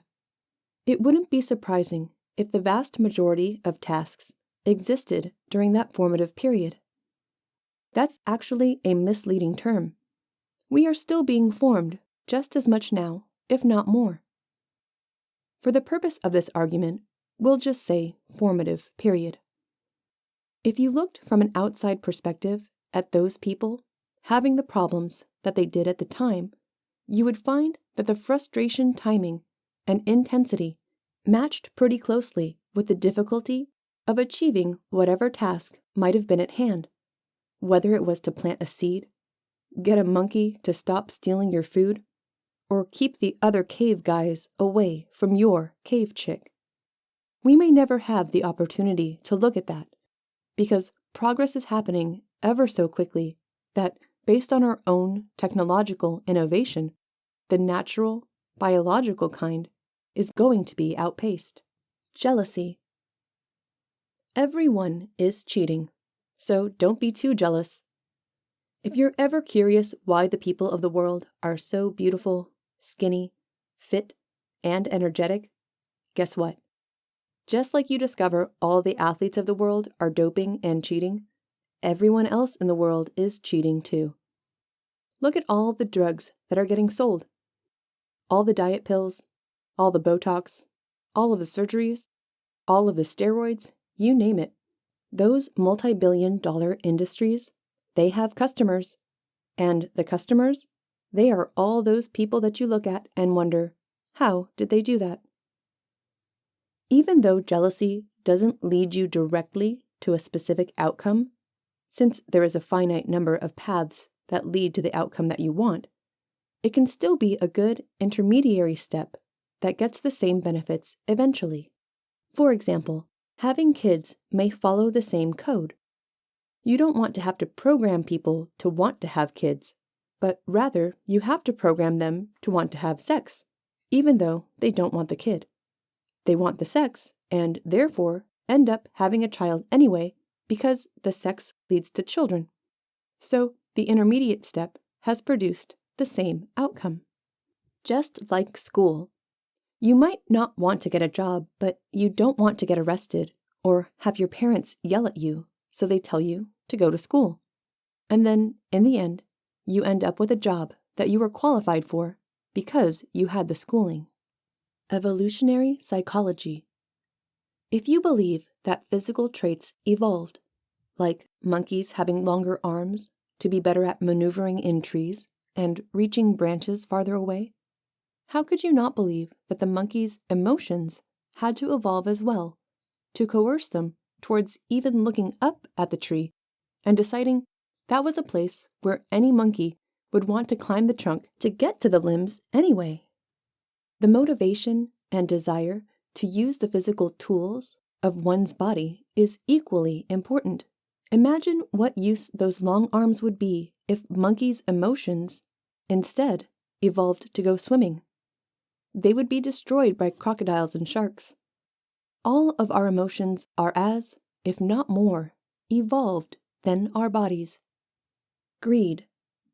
Behaviors that aren't self-fulfilling enough are self-extinguishing. It is the reason that you see the same social behaviors in humans that you see in animals. If you want to take advantage of collectivism as an animal, you need to be part of the group, and you need to perform in social bonding experiences. If you become socially defective, you will be kicked out of the group. For this reason, you see animals mostly working only with other animals they can have synergy with. If an animal decided that it would do without food or mating so that some other animal could, that behavior would self-extinguish itself out of the next generation, because over time, even small optimizations that are helpful are selected for.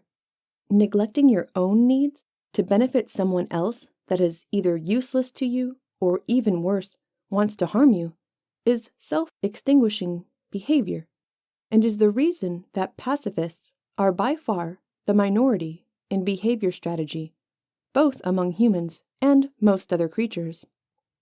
Any creature that values pair bonding will, by definition, fight to keep its partner from getting bonded with by others. Any behavior that allows you to lose, but doesn't have an equal or greater side benefit somewhere else to you, will be selected against and disappear over time. Rain is good. Any time that you want to feel better about the rain, just remember the trees and flowers need to drink. Frustration is a halt command. Anger is a follow command. Frustration makes you stop interacting with whatever you're doing. It's the opposite of anger. Anger laser focuses you in on a single task and gives you tunnel vision. If you see people maniacally laughing with a master plan, and you wonder what it is that drives them, and how they're able to achieve so much more than anyone else, it's through rage. An all-consuming anger and rage for vengeance. Pride.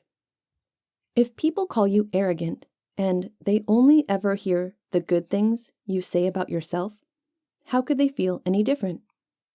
If they weren't there when you were overhyping yourself, they have a poor sample size to estimate whether you have a healthy opinion of yourself that mirrors reality. If you are good at something and don't reward yourself by being accurate regarding your greatness at it, you aren't really helping yourself. You're just helping the haters of the world that wish you harm and wish they were better than you. Now, that is to say, you need to be accurate and, hopefully, are referencing objecting measurements that are unbiased to qualify yourself for bragging or pride. Many fools claim greatness with only their own super-biased opinion for evidence. Be prideful where it is deserved, and be humble where it is appropriate. Don't mistake the pain losers feel when you remind them through your very existence that they're not achieving what they could in their lives, and they choose to tear you down instead of building themselves up. If you took their advice and liked yourself less, what benefit would it do for the world? You'd produce less, you'd take less risk, and you might only hurt them less by reminding them how they suck during the few moments you are with those who are hateful. You should optimize for the environment you are more commonly in because it pays better dividends. Haters are always going to hate. Laziness.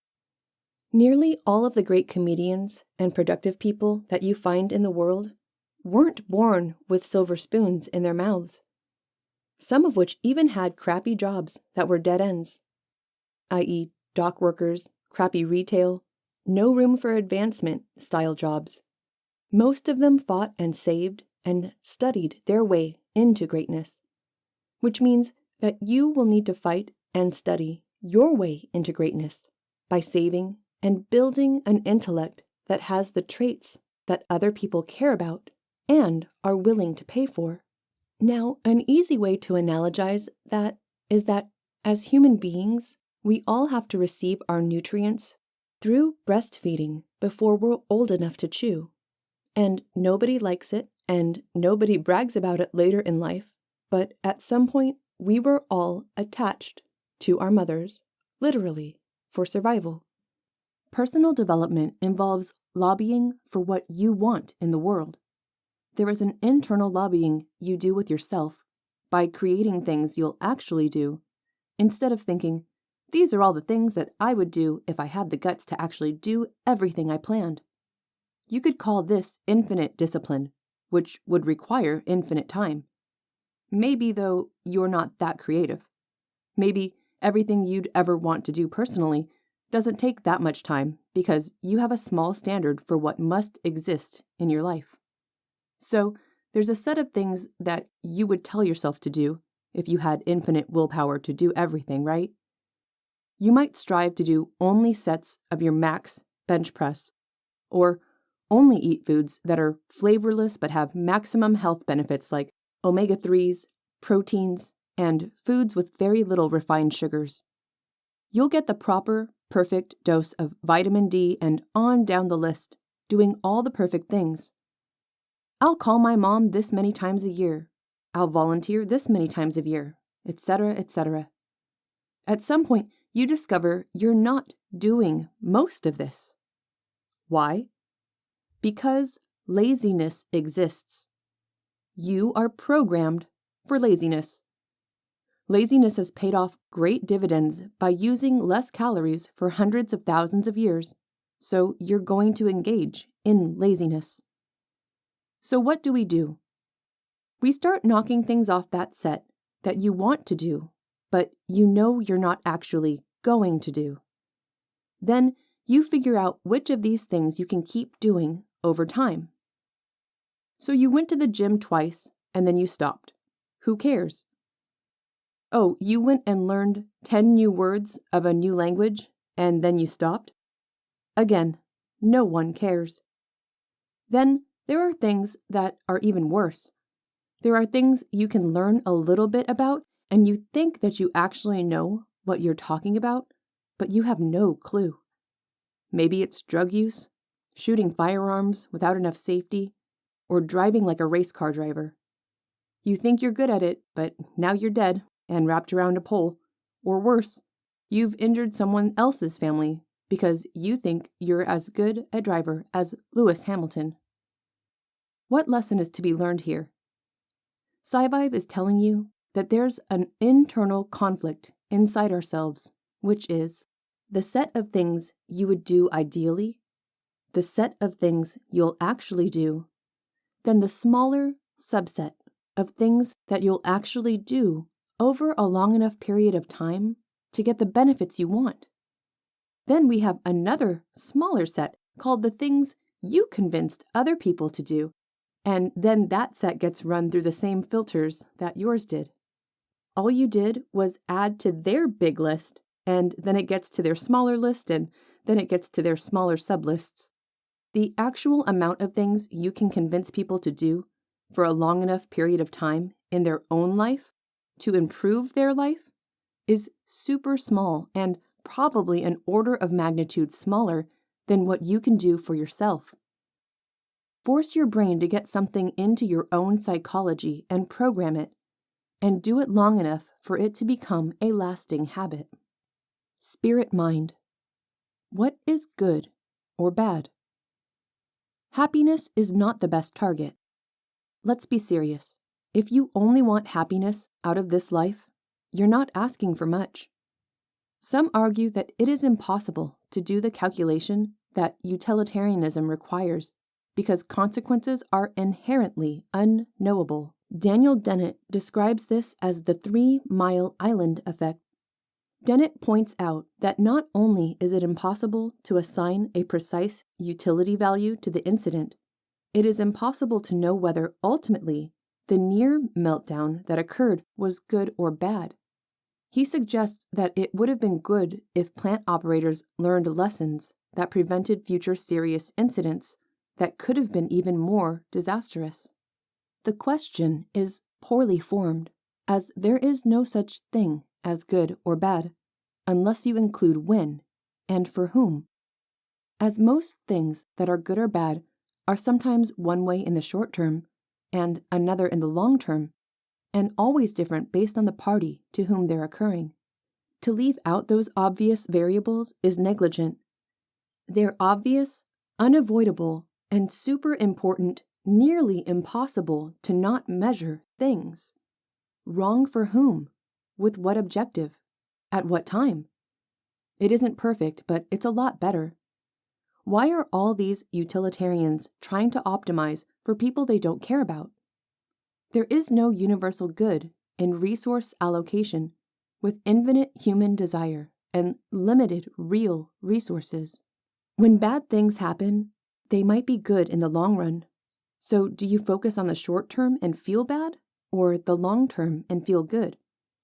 Or do you hurt yourself the most and focus on the loss now? Then, in the future, when the payoff has kicked in, just refocus back to the past. You can still feel the negative impacts. With more complex systems, you have to be creative and wise to guess what the future will look like. As a matter of fact, it's so hard that we will pay you thousands of millions of dollars, that is, if you can accurately predict future values. Go take out a call or put option on margin in any market, and perhaps 40-to-1 leverage. Now, if you're right, you make 40 times your money. If you're wrong, though, you lose the same amount. The nature of reality. Remember when there were words you didn't understand and you had to look up their definitions? The books you read which used them were confusing to you, but now you love those words, and you may also now love those books. What changed? It was your resolution. The change in your discernment also changed your affinities. Don't take advice from another man on the sharpness of an image or efficacy of a lens unless you know that man to have a good eye. If he's able to see better than yourself, to detect details you could not, only then should his opinion on what something looks like be trusted. Imagine that you are the cells which divided over and over again from a single cell in the womb, organizing into the person whose eyes are now absorbing the light of this text. You might even hear a strong, deep voice in your mind speaking the words of these pages. Know thyself. Perhaps you are the one whom is myopic and outclassed. Let objectivity rule the day and decide who has the ability to even know the difference between better and worse, to know the difference and make the choice by something other than randomness and chance. Self-emergent life. It's interesting that human beings appear to have the same ratio of chemical composition as the rest of the universe, or at least the rest of the earth. Those components which are more abundant on earth are more abundant in us, and those components which are less abundant on earth are less abundant in us. To be special, you could at least be made of something rare, but humans are made of the most common elements around. If in fact we did evolve from the most common elements around, it seems likely that life reflects its environment, and that happens on its own. Isn't it interesting that we have emergent life over and over again from common materials, but those instances of life never meet? Presumably due to relativity, short lifespans, great distances, etc.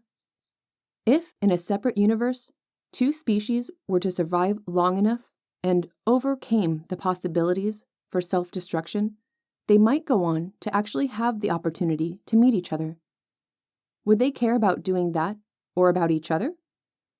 SciVive would argue yes, they would, because SciVive would argue that empathy is an adaptive behavior, and anything which survives long enough to actually live out this thought experiment will surely have developed empathy and be able to apply it in the context of such a meeting. Certainty is rare. Since certainty is expensive to find, even where it can be found at all, you might take the easy payoff of having a positive outlook. The more comfortable you are with uncertainty, the more joy you will have in your life. When you aren't comfortable with uncertainty, your body and your mind will put you in an unattractive state of stress. You will tunnel vision on that which you fear, and it will destroy your quality of life. Focus on what you want. Let your life be filled with adventure you travel through appreciatively. Reject the commonly taken path of stress and worry. If stress and worry paid better dividends, they could be considered. They take you farther from where you want to be and lock you in a state of inaction. The coward dies 1,000 deaths. Happiness is often overrated. Why are all these philosophers trying to optimize happiness? If we were meant to be happy more often, we simply would be. Being happier leads to less effectiveness in the ways that we're used to doing it. The tortured soul must create to relieve pain. The man or woman raised without love must lash out at the world in revenge or find a way to get the love that was so deprived. Much of the greatness that we have in this world is the result of need, not want. Happy people have no need. happy people's cups are overflowing. It is that removal of need to destroy the common man's need to pursue happiness. If you are already happy, why bust your ass in pursuit? Save the calories. A happy person probably executes morality on others less often and allows the void to creep into the world. That individual doesn't want to lose a happy buzz by having to hack at evil with a hatchet. Better to assume that the evil person over there doing evil things is really just like you inside, and they'll see a better way, somehow, hopefully. Hope into one hand, crap into the other, and see which fills faster. Happy and effective can be done. However, as long as effective is a competition among men, and as long as happy removes the need to compete, pre-happy people will be outperformed by post-happy people, for they must perform, whereas the pre-happy might or might not. He can only lose by playing, for he's already emotionally won. The unhappy person has nothing to lose in the hunt, only gain, for he's already in the hole and sees the light at the end of the tunnel. Now, these kinds of analogies aren't the kind SciVive likes to make. For as many colors as there are in the rainbow, there are more ways to be human and feel and operate. However, one can be pretty certain that if you looked at those humans who gave the most to the world they left before death, you'll find they were described as happier than anything else, much more rarely than other emotions such as driven or focused, etc. Thus, one can feel quite comfortable putting the fate of mankind in the hands of those who must win, and not those for whom winning is only an option. One day, happy, effective might be common. That would be great.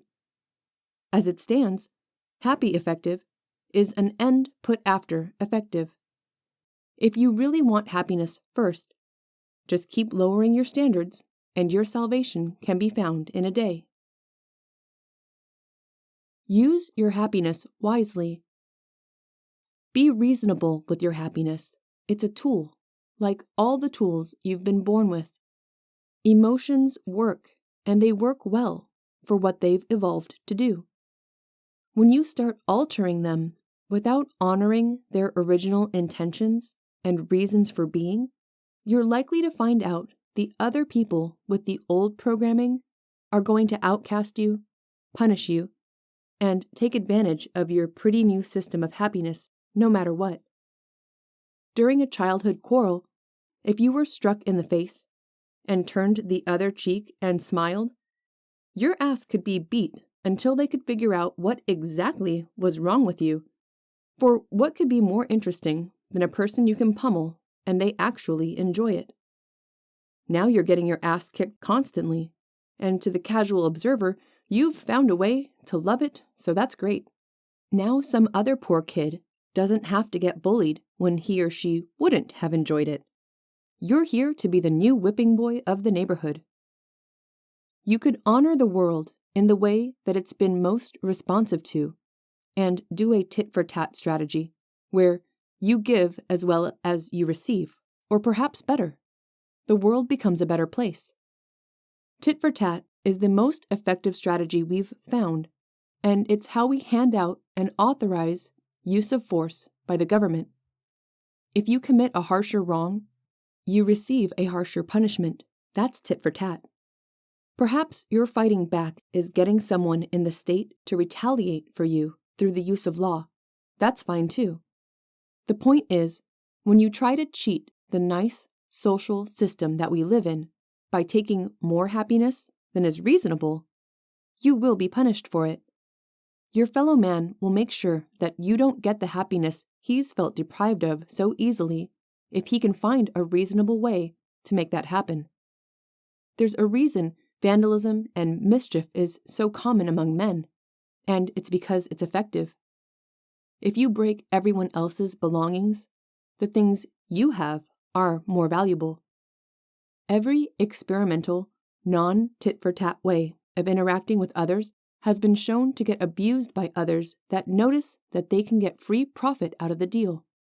Now, if you just kept that happiness inside and didn't leak it out of your face, harming all the jealous fools who gaze upon you, you could keep much of the upside of an inner peace and joy without getting the beatdowns. You could even advertise tit for tat, but in reality not follow through. Similar to how many animals mimic venomous animals when they actually aren't themselves. They get the benefits the venomous creatures do without the effort it takes to actually produce toxins. It has worked for animals for millions of years, and it might work for you too. Make uncertainty work for you. That's how speeding tickets work, right? The sign says that if you go over the limit, you'll probably get a ticket, but you know most of the time you really won't.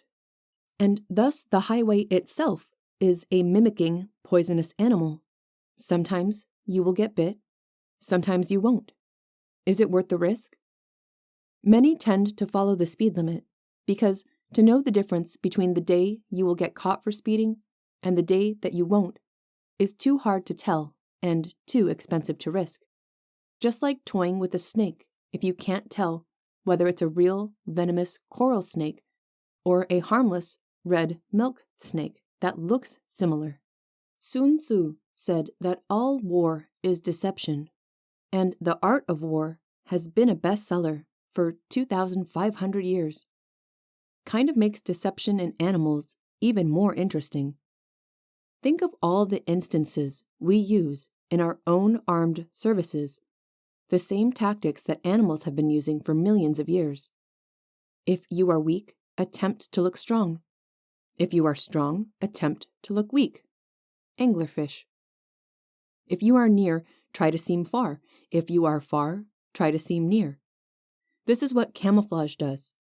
It lets you grab your prey from an angle they're vulnerable from, like an octopus grabbing a crab from behind. Remember here, some of these tactics only work during times of war. During times of peace, you're always better off looking stronger instead of weaker. Looking weaker invites war. A good tool used at the wrong time is the wrong tool. Learn from the animals. Learn from Sun Tzu. Enjoy not being happy. You're supposed to cycle into and out of happiness, just like sleeping, eating, breathing in and out. The sooner you worry a little bit less about how happy you are, the sooner you get a little free happiness. Maybe it's okay to be grumpy. Maybe you like being grumpy. It could be a good deal for you, or you could be doing grumpy wrong. Personality is an art. Don't optimize for happiness. We all have a way to do something we know we shouldn't be doing. For some people, it's drinking. Then you come back and you're in a state of stagnation. There's a time for partying, and there's a time for doing what you enjoy. SciVivers will tell you that those times are only after you have got something working for you while you're sleeping. It's just too powerful. It's too powerful to skip. Theoretically, you could be happy and productive. True SciVivers could strategize a way to do that. All it would require is a little bit of social reward, and you could be good to go. But without that social reward, you may find yourself living in a vacuum, beating yourself up all the time. The more opportunities you have in the future, the more pain you'll endure, because you will make more mistakes because you are pushing harder. This analogy has been made before. If you're a car and you're not moving, you're not going to see any bugs in your window. But if you're going 1,000,000 miles an hour flying through life, you're going to have a windshield full of squashed bugs. You need to choose. Do you want to be a shooting star, or do you want to be a dormant stone? Some people want to optimize for happiness. Optimizing for happiness, at least short-term happiness, could breed laziness and prevent longer-term happiness. If you asked Tony Robbins if he's happy, he's the best personal development life coach on the planet, a very wealthy and successful person. He may answer absolutely. If you're in the business of search engine optimization and you don't rank number 1 for search engine optimization, that's a problem. If you're in the business of self-help and you aren't the most helped by your own self, you're a false prophet. It's self-referential, it's meta, and it's recursive. If you're lucky enough to find happiness before or during productivity, fabulous. But you shouldn't be optimizing for happy. It's too short-sighted. We want to believe in powers greater than us. There is a utility value of believing ideas that aren't true. You want to believe in something greater than you because doing so makes you more effective. But comprehending this motivational trick for what it is makes it less effective. There are all kinds of places in life where inaccurate and unfounded beliefs lead to greatness, as anyone who's practiced the fake it till you make it strategy will discover. Sadly, it's easier to let people believe there truly is something greater than themselves in order to drive them than it would be to eat the interim loss of performance and the derivatives of the shock at discovering it was merely an effective illusion. Religion. Religion is interesting. If you wanted people to adopt your new belief system over their current one, a tactic could be to tell them they're allowed to do what they really want to do. Take land from others, keep slaves, subjugate women, and you can pretend that you're actually restricting them in some way. They don't mind at all. They don't have the guilt that any normal, moral person would have regarding the inhumane treatment of fellow peoples. It's like selling someone a TV and saying that it was priced wrong and the salesman is going to get in trouble if for offering such a low price. It locks in the sale. This is because buyers see value in getting something they shouldn't have. Perhaps, in reality, that story was made up, and they bring another special TV out for sale once that person leaves the store. A preacher may say you're not allowed to work on Sunday, like it's a sacrifice, and preaches that you earn something with that sacrifice.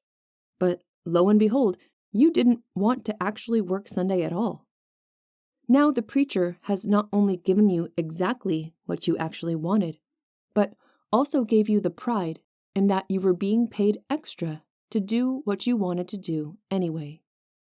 Selling through lies is how the preacher can get a belief system to outcompete another one. You can offer more benefits with less costs, and followers won't think that it's fake, and that they're really just taking the easy way out. You confuse the issue with these false payments and meaningless, simple behaviors that you require of them, like saying some prayers that take a minute or two, when all you really want from them is for them to obey what you say that isn't in the book. To have your food handed to you by your followers. To have, depending on your cult, their female children handed to you, to do with as you please, as the sole privilege of the leader of a powerful sect or cult or religion. Who is more important and secure in a society than the person that's responsible for God's goodwill towards you? Can you imagine what would happen if you insulted such a prophet? Calculate what God is. If you want to know whether there's a God, you can look at the way natural things are made and just calculate what God would look like from that. But people, for whatever reason, back then didn't really think it was a great idea. And maybe it's not a great idea now, because you're kind of anthropomorphizing reality in ways that don't work for things that aren't human. Only humans are human. Things that are not human probably do not behave as humans. If you stub your toe in your chair wasn't trying to get back at you because you didn't pay attention to it enough last night. 10 Commandments rap. You ever notice how the guy giving out the 10 Commandments sounds like a trash-talking rapper? Don't like nobody else but me, and don't make no idols, and don't you know I'm the one? Come on, God, don't me rap in the song, bro. You've only got 10 verses here. At least make one of those commitments compounding, like sets. Fit all that into one. McDonald's has more impact than Christianity. The McDonald's franchise is very likely to impact more human behavior on a daily basis than Christianity and most other religions. It has more employees that wear uniforms, show up to work, create commerce, and serve more customers than the local churches. Thus, while it is fun to talk about which religions are the most crazy, it would probably be more useful for humans to start new and productive business enterprises which truly control the productive hours and behaviors of this world, at least until a time comes when religions might control man more than business. For then we're surely lost. Free will. Sometimes you'll hear very intelligent people say that they imagined a creator when trying to discover truths about the universe. They very well may have, and they may have had the same result thinking that the creator was a bored child with a computer in another universe, rather than some superhuman-like being. Or perhaps their intellect is forever colored by the ideas which hit it first, for the same reason that it is colored by the language that hit it first. Order of operations matters. SciVive would not make the statement that adopting such coloring is how the world works best. In the end, to some degree, if you're trying to think smarter, it doesn't matter that much. On a long enough time scale, the machines will outthink us all. Please don't try to outsmart the machines. It only works if you're doing a type of thinking they can't. And even then, you'll need to get the results before they figure out how to do it. It's also pretty misleading to refer to the machines as though they are evolved, conscious actors that exist because they care to. They're likely going to be the agents of humans for quite a while, because we're the result of a couple billions of years of life being rewarded for caring if it existed or not. If you just got to the life party, you might be the drunk guy whose last words were, "Look at how I can juggle these chainsaws." Maybe putting in a strong desire to survive at all costs is as easy as entering that command as number 0 on a list of 3 prime objectives. Fighting amongst ourselves is hard enough without worrying about a new conscious actor. If all the machine needs to survive is power and not man, is man then just a risk to machines without any benefit? Consciousness. Consciousness is a human construct. Consciousness is like color. It's a human construct, and it's a human way of understanding reality, so it's profitable. It turns out that in the real world, color doesn't exist. In the real world, there's no blue, there's no red, there's no green. You only think there's blue, red, and green, because your brain decided it was a useful way to organize the perception of different wavelengths of light.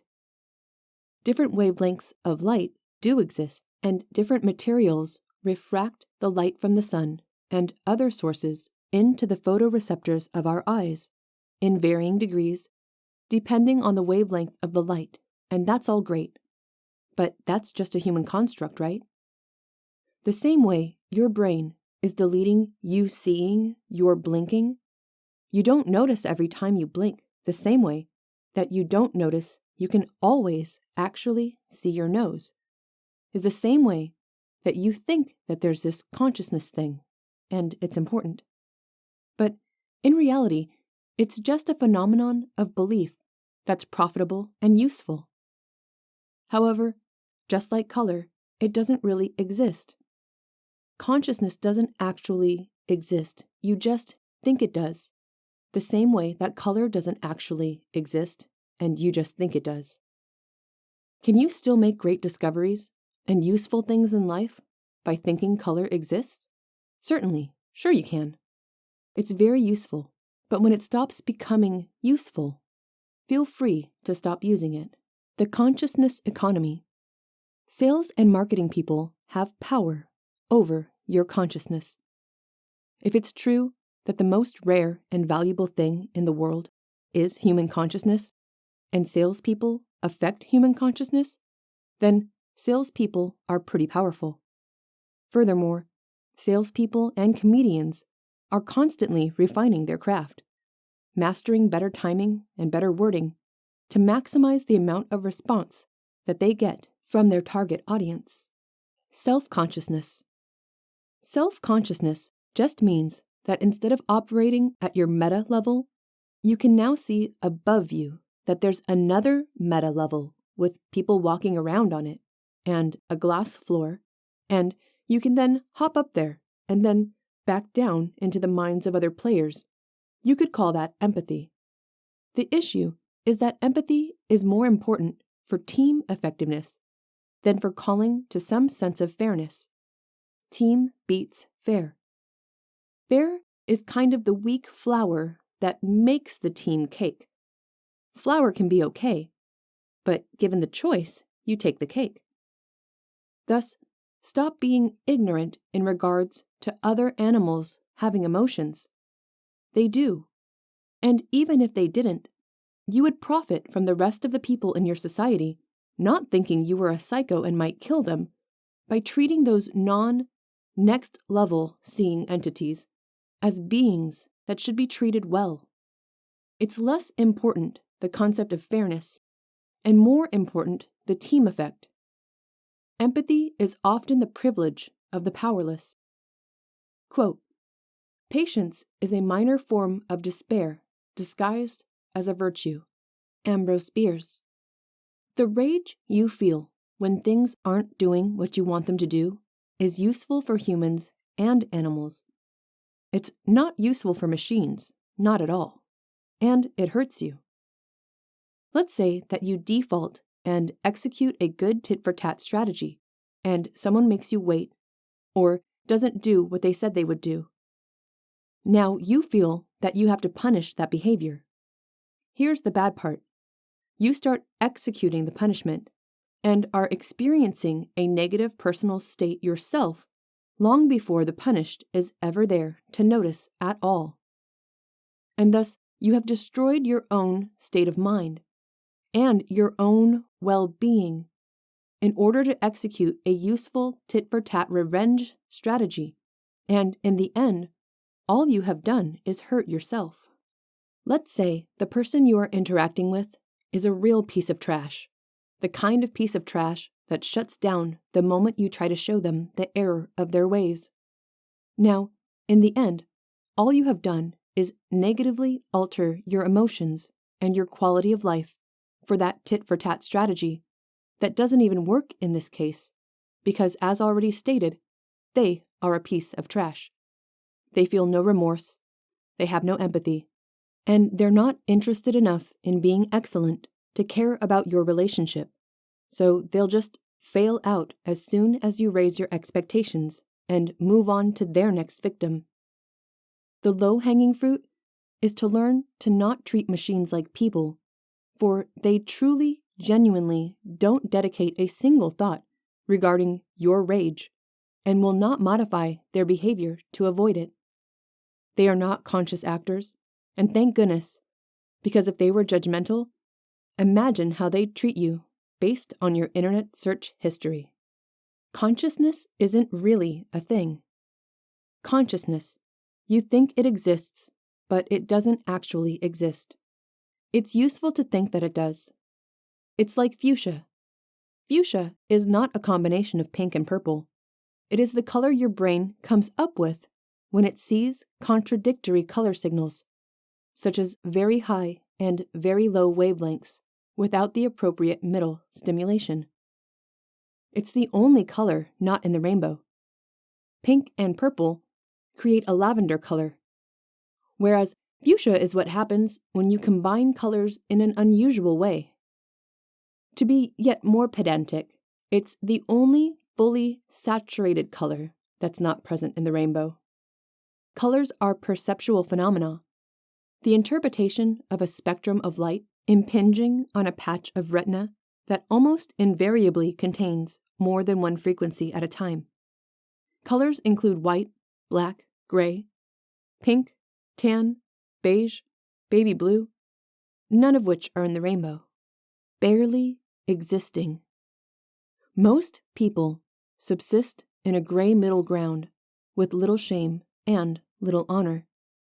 That's why based is now a compliment which a world of people barely hear. Awareness. Know the difference between a photo taken with you and a photo taken of you. Is that person taking a picture of you in your Ferrari or Lambo? Or are they taking a picture of the car? Don't mistake interest in your persona for interest in the person wearing it. Understanding the present. Why try to understand the ancient world when you don't understand the present one? Would you rather beat up the guy beating you now, or some other person in the past? Mindfulness. In life, you don't remember everything. You really only remember moments. Memory is like any other muscle. It gets better with use. The more you journal the truly beautiful moments that have happened in your life, the quicker you will be able to recall them, and the more of a positive effect they will have on your existence. If you win a very competitive game of something, it feels really wonderful for a moment, perhaps hours. And if you don't recall the emotions and memories, the feeling wears off. Call those wonderful moments into your life more often when you need to move yourself forward. The reason winners look and act like winners is because they've won so many times that they are ready to fall right into their I have won mode, even if they haven't yet, because their focus is on what they are used to, winning, and you see and feel it in their presence. The inverse is true about losers. Thus, you must keep a daily journal of your magic moments and set out to create new magic moments, because they are what life and your memory is made of. Open up your book sometime and take a good whiff of all the beautiful moments that have happened in your life. Don't let them disappear just so you can let your memory get rusty. Create a reverse journal, highlighting all the beautiful moments you can remember about your life before this date, because if you don't, one day you will not be able to remember them, and they will truly be lost forever, unless you are lucky enough for someone else to have done this work for you. Complain less. Complaining is describing an event in a negative tone with no indication of next steps to fix or improve the situation. Practice gratitude. Now we live in mega cities, and you have the option of living in a house someone else built, eating delicious foods someone else prepared, and watching a mirror as someone else cuts your hair with expert precision. How is this possible? We have specialization, and people get good at a couple skills instead of being bad or average at lots of things. The end result is that all the goods and services we enjoy today are better than they could ever be if you had to do it all yourself. We stand on the backs of giants. The masses and masses of our ancestors fought, lived, and died so that we could have the life and lifestyles we have today. Honor the past and honor the memory of all those that died and fought so hard to allow you the privilege of living this fine life. Imagine a time in the not-so-distant past where there was no GPS navigation, no cell phones, no beepers, and no internet. Let's imagine humans were without television or radio. When you went to a place, that place was all you saw. There was no easy window to other realities. It was you, your surroundings, and your imagination. Maybe you had the stories told by those around you. Maybe you had your imagination, but that's it. What a magical and different world we have today. The ability to fly to a faraway land for the price of a night in a hotel. We truly live in magical times. Appreciate more. Emotions are faster than thought. Emotions are closer to the stem of your brain than all that fancy thinking, so it takes longer to react and transmit commands than it does to simply feel. You are important. If you're not willing to cut off your arm to feed other people, then by golly, perhaps you're not willing to just give away other belongings you own to them either. Perhaps executing that obvious fact is why nearly all that has value on this planet is the result of men organized in business with ownership and property enforced. As long as everything good in the world is made in that way, then you should find a way to do more of what works faster than doing what doesn't work and hasn't worked for the most part, throwing money into places where it isn't used properly. It's no accident that businesses beat out selfless endeavors for making the world a better place. There's no comparison at all. Remember the one laptop per child program? Ever see one? Ever touch one? Ever use one? And that was one of the better ideas. The free market is the most powerful way we've found to fulfill the desires of the masses. Not the needs, but the desires. Getting them to desire what they should desire is currently their own problem, and the intelligent marketers in the world are usually working against the consumer's best interests.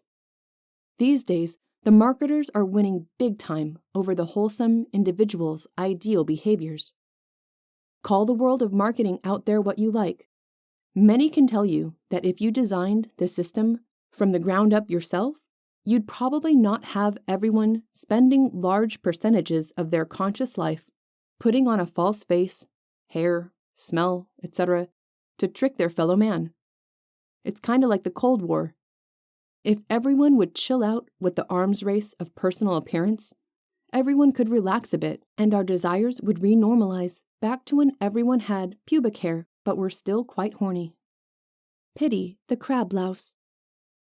For those of you that haven't gotten out and about in the world these days, there's so little pubic hair in Western culture that the crab louse is going extinct. Now, Wikipedia says that there's no data for it, but noticing the recent hairless trend, the crab louse would have to be going homeless at an alarming rate if they need hair to live in. Wiki says they can't tell because governments don't track it, and some would argue they're likely not trying hard enough. Sales figures for common treatments, or surveying primary care physicians and students regarding the status of that ailment, should be little different from the queries they execute for other ailments. STDs and drug use? If you're curious, just ask. SciVive won't bother searching for a compelling reason that the destruction of this creature's habitat would have effects any dissimilar than the many other creatures who've had their habitats destroyed. Except, of course, that these creatures are blood-sucking parasites, so good riddance. Solve today's problems today. Extinction-level events would be a cool way to invest. Better than hedonism from the perspective of an individual. But it is a slippery slope to care about the people so very far in the future. Let's say that you did care about raw numbers and masses of people coming after you. Shouldn't you be breeding with everything that moves and maximizing your child output? The Quiverful Christian sect does exactly that, pumping out the maximum number of kids possible. If you really care about the largest biomass of humans in the future, You should probably outlaw contraception as well. Might make procreating required by law and abstinence punishable by death. Perhaps that should help expand the population too. Every sperm isn't sacred, boys, and much of the effort you put into the future fiction fantasy world will kill progress that could be made now or in the next 20 to 40 years. Focus on the problems you actually have. Focus on getting to the gym and lifting the weights and eating right. Don't worry about how you'll fit through doorways when you're bigger and stronger than Arnold Schwarzenegger was. You won't be. You're solving a problem you're never going to have. Solve the problems in order. Solve problems you must solve to earn your next problem's existence. Solve today's problems today. They say the coward dies 1,000 deaths because one feels fear and imagines terrible fates, often thus destroying what could be a good life if one had some courage. The courageous person dies only once. Stop being a wuss in regards to today's problems by time-shifting your focus to the fantasy problems of the future. You'll find that a lot of those problems may solve themselves in ways that you couldn't have predicted. Imagine if you were spending big money on punch cards and vacuum tubes. You'd have wasted time optimizing for technology that paradigm shifts made useless. You must find the best method to get people to care more about themselves and their families in the here and now, and not people thousands of years from now. It's like people choosing the imaginary people of Narnia or some other fiction novel over the real, living people of this world. Don't worry about the fictional characters. We'll deal with them when they're closer to existing. The myth of equality. Equality is a widely believed myth, but equality doesn't exist. Not even 2-foot-long rulers are the same size. If they appear the same size or weight to you, it's only because you are bad at measuring. Since 2 pieces of matter cannot occupy the same space at the same time, by definition, everything is not equal. Everything is closer to some things and farther from other things.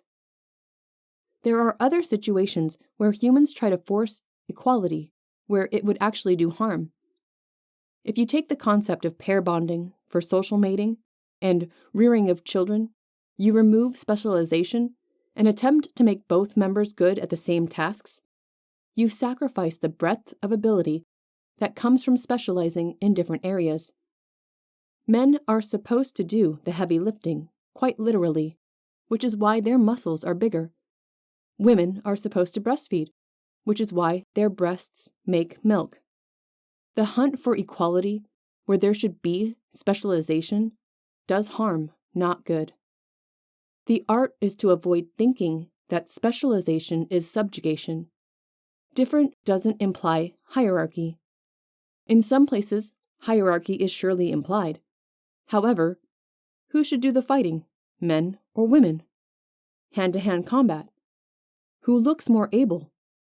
Who wins these matches in the real world?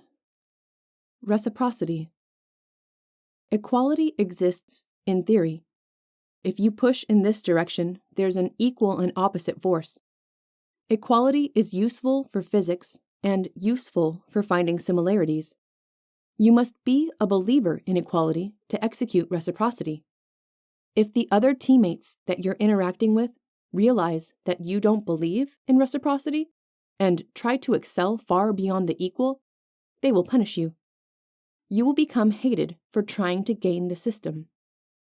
When you cut in line, everyone hates you because they knew you cut in line and your experience was unequal to, not as difficult as, theirs. SciVive will tell you that in the search for equality, trying to make all lifestyle paths the same is pretty foolish. All lifestyle paths are not the same. If you indulge in heroin, the lifestyle path that you have chosen is pretty stupid, and you are going to bring a lot of pain to yourself and to anyone else around you. Thus, your life is likely to be very short because you chose the wrong path. If you chose to be an ultra-violent dictator, you're probably going to die pretty early. A lot of the decisions you make that you want to think are equal because of some desire to be fair to the world is a disservice to those around you and yourself. Competition. Suppose equality exists. What happens to the Michelin star rating?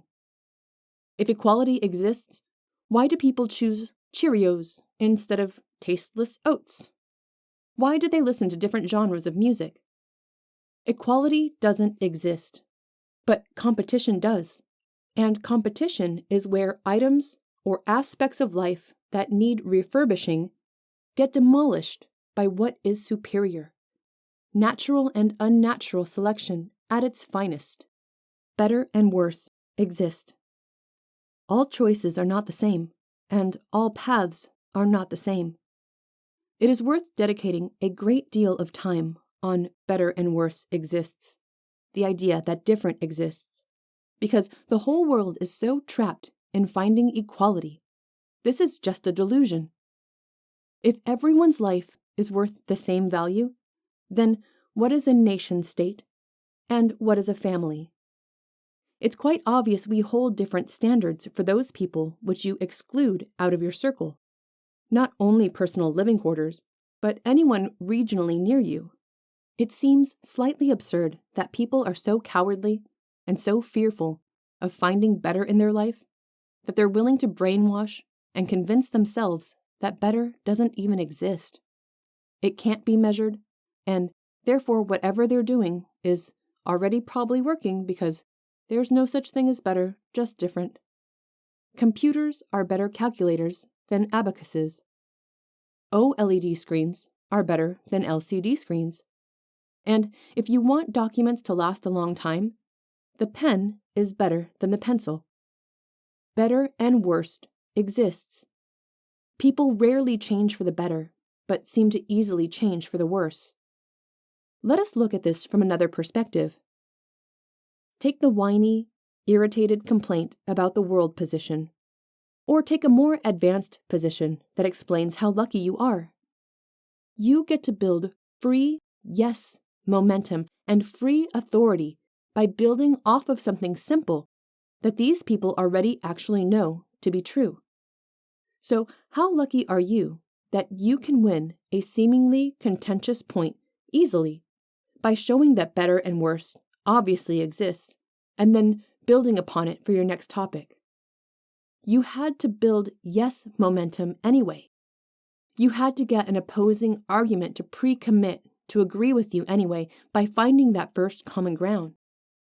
How lucky are you that the first common ground is so easy to find? If you want to talk about how unfair the world is, it is designed in such a way that two pieces of matter can't exist in the same space at the same time. This means there's an enforced uniqueness of one thing per location. How can that possibly be fair? That thing's location has got to be slightly better or worse than another's. Time and space itself starts out as unfair, so stop looking for fairness. Where's the Scandinavian equality everyone is clamoring for? Finnish women live on average 6 years longer than men. That's 77.8 to 83.8 years. The silly search for equality and other pattern-finding tendencies, often you will see patterns where none exist. It can be useful just as it can be harmful. The lion is not the tiger, and the antelope is neither. No one cares about those far-off years. Everyone cares about today. So let's make today kick ass. Let's work on vanity for fun. So if girls can pay thousands a month to plaster over wrinkling skin, they can surely pay to have genuinely wrinkle-free skin without the makeup and procedures. The fallacy of the golden rule. Do unto others as you would have them do unto you. We are not all the same. We should not all be treated the same. Some things that you would love, others would hate. Roller coasters, gluten, etc. You should really care what other people think. One good argument for empathy as an adaptive behavior is the fact that the people with the least of it psychopaths, tend to be quite socially maladaptive. Many people care about what the wrong people think, or they lend credence to people based on a short time preference or a narrow goal. What is meant by this? Although it is a negative strategy, it can feel good to gossip and judge because it may raise social status. It can generate an easy target around which a team may form, and people may bond, and therefore be enabled to act more effectively. Negative strategies consume their targets, though, like a fire consumes fuel, and a fire without fuel soon burns out. Inflation versus deflation. When you're looking at economic policies, or policies in general, it's a bit conceited to want the same outcomes for everyone else that you want for yourself. Take, for instance, inflation versus deflation.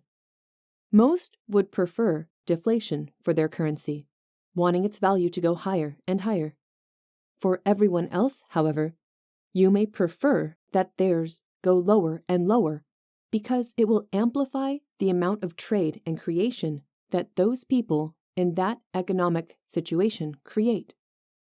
Overall, inflation is great because it robs from the hoarding people who don't want to give their money to someone else for goods and services. Inflation works like the memory of someone else where you lend them your lawnmower and then you have to borrow your own lawnmower back from them. That's what inflation is. The world owes you something because you have the money that you worked hard for. As long as you don't claim the favor back, it erodes over time until you are owed nothing anymore. Hold for too long and you can't afford to buy anything with the money that you saved because of inflation. Perspective. In an endless sea of perspectives, but with limited knowledge and limited time to improve, it is best to choose the perspective which profits you the most. One could make two statements that are obviously true and yet contradictory. So here's an example. Ego is the power other people have over you. Significance is the power other people have over you. Look before you leap, and he who hesitates is lost. The love of money is the root of all evil, and he who has money makes the rules. The early bird catches the worm, and some euphemism about patience. How about instead of don't put all your eggs in one basket, put all your eggs in one basket and watch it very carefully. All of these perspectives could ring true depending on circumstance. Most notably, the circumstances pertaining to your ability to execute one or the other based on your own skill set. This is why you must choose your perspectives wisely. Personal beliefs. Horoscopes. The zodiac and the concept of a horoscope dividing everyone on Earth into 12 groups and then giving them some vague crap predictions about their futures is pretty stupid. Do you really think that if such predictions were true, that all of mankind could be divided into 12? And why can't you ask for better details? Why isn't anyone named specifically like XYZ dude is going to shoot up a school today? Superstition. It's funny how superstitious we are. With chain letters, post in this thread or your mom will die in her sleep tonight. Step on a crack, break your mama's back. And how those obviously false little sayings surely do inspire action. What are the odds? Christopher Hitchens and Richard Dawkins appear to be impressed by the argument that the odds are so against us existing that it seems the game is rigged for us to exist. This is just confirmation bias. Just as any horse picker can send out 100 pieces of mail choosing a winner, then another 100, then another 100, and some random person will be the recipient of 4 picked winners in a row. That's because the cost of picking a winner at random is absolute zero. That's why trustable signaling needs to be costly. Just because the universe tried something 1 zillion times in a row and you just happened to have received the letter that was all winners in a row doesn't mean it was built for you. How special would you consider the living beings that dominated this planet for thousands of times longer than you, dinosaurs? And how did that work out for them? Fate and control. If you believe that you don't have much control over your life, you become discouraged. Because if you don't have any control, you can't make anything better. If you can't ever improve anything, your life might not be fulfilling. Now, what if you had a different belief? Even a belief that you had to stretch to make it fit. A belief that you did control certain outcomes in your life, even if you really didn't, but you could slightly influence them and you called it control. What kind of effect would that have? As an example, let's say you didn't want to get hit by a car. What could you do? Well, you could not be around cars and live on an island without them. Or you could travel at night when there's not so many cars around.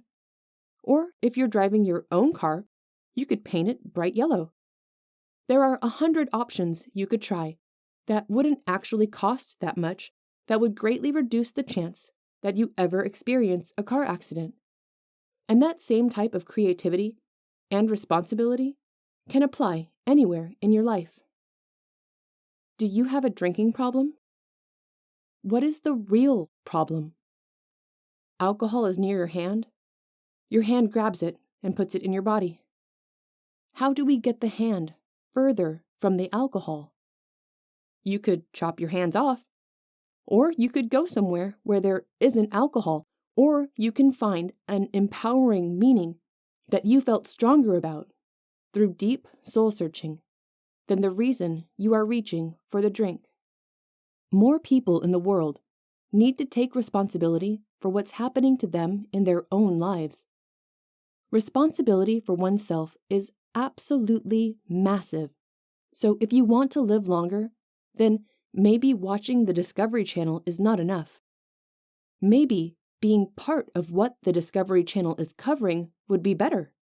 And is that not an option? Can you not invest in one of the stocks? Or can you not put 5% of your money into one of these companies that could one day save your life? That responsibility is a very strong part of the argument.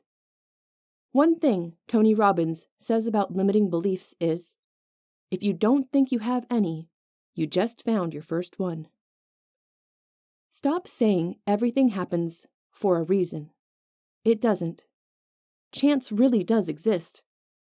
Thus, whether there's a good reason or not, you can still find an empowering belief out of all events, good or bad. And it can be tilted one way or the other. Just go to any casino and see for yourself how the biggest buildings in the Southwest United States are built on the slight tilting of chance. If you're stuck in thinking life sucks mode, you can be accurate and say you turn bad outcomes into good fortune wherever possible. And that can be both true and empowering while allowing your worldview to include that random events do truly exist. Get all the benefits of saying everything happens for a reason and live in the real world. You don't need to destroy your understanding of the really useful conception of chance in order to feel good. Electric cars, excellence, habits, meditation. The risk to reward ratio during advancement gets worse and worse for any kind of improvements in life. By definition, doing better in life implies that you have already obtained more of the set of what is good, which is a finite set, whereas you have had the minimum amount of what is bad in the risk category, and therefore, the farther along you go, it gets easier to find gains in the much more underachieved risk set, and the harder it is to make gains in the farther success set. For example, should you try psychedelic drugs to become more creative? If you already have a great mind, perhaps you lose your drive or have a really bad trip, and you go from a nice, productive guy that only wanted to create cooler and better ideas for the world through a creativity assister, a chemical, but you end up like the Unabomber instead, really intelligent yet dangerous and evil. Now, is that to say it's a common outcome for people that have tripped? How much do you want to risk? If you're already inadequate and are likely to continue to be, perhaps you have more to gain by risky changes to brain chemistry or risky experiences that you may enlighten the world about. For a better analogy, if you're already dating a supermodel who loves you, is honest and caring, and can be a great mother, how much do you gain by trying to upgrade, and how much do you risk? Surely you can come up with a scenario where you would suggest to someone that they not mess up a good thing. You will find that the validity of that advice increases the better the good thing is, and the more likely the inverse is to become the reality or have more tragic amplitude. This is why SciVive has no interest in suggesting what is so commonly suggested by many others in regards to sensory deprivation tanks, or gurus, or meditation, or all of the other new age and rarely effective isolation behaviors. If you want trance and alteration of consciousness, the least risky way to get there is to dance, chant, or sing. These activities occupy the mind and feel good. Some young folks like to combine those activities with chemicals like MDMA and claim to have the same near soulful experiences of those on more psychedelic substances. If meditation was so awesome, why are the Tibetan monks not crushing it on the world stage? Most inventions, best health, best science, most advanced philosophy, and the fastest rates of progress in economic, culinary, and musical areas are not usually attributed to monk lifestyle. Rather, they're stagnant and getting stomped by nearly everyone else that doesn't meditate. Why would one want to adopt and or maximize what appears to be an ineffective behavior in one's own life, so that one may trade real-world useful behavior and growth for the illusion of usefulness?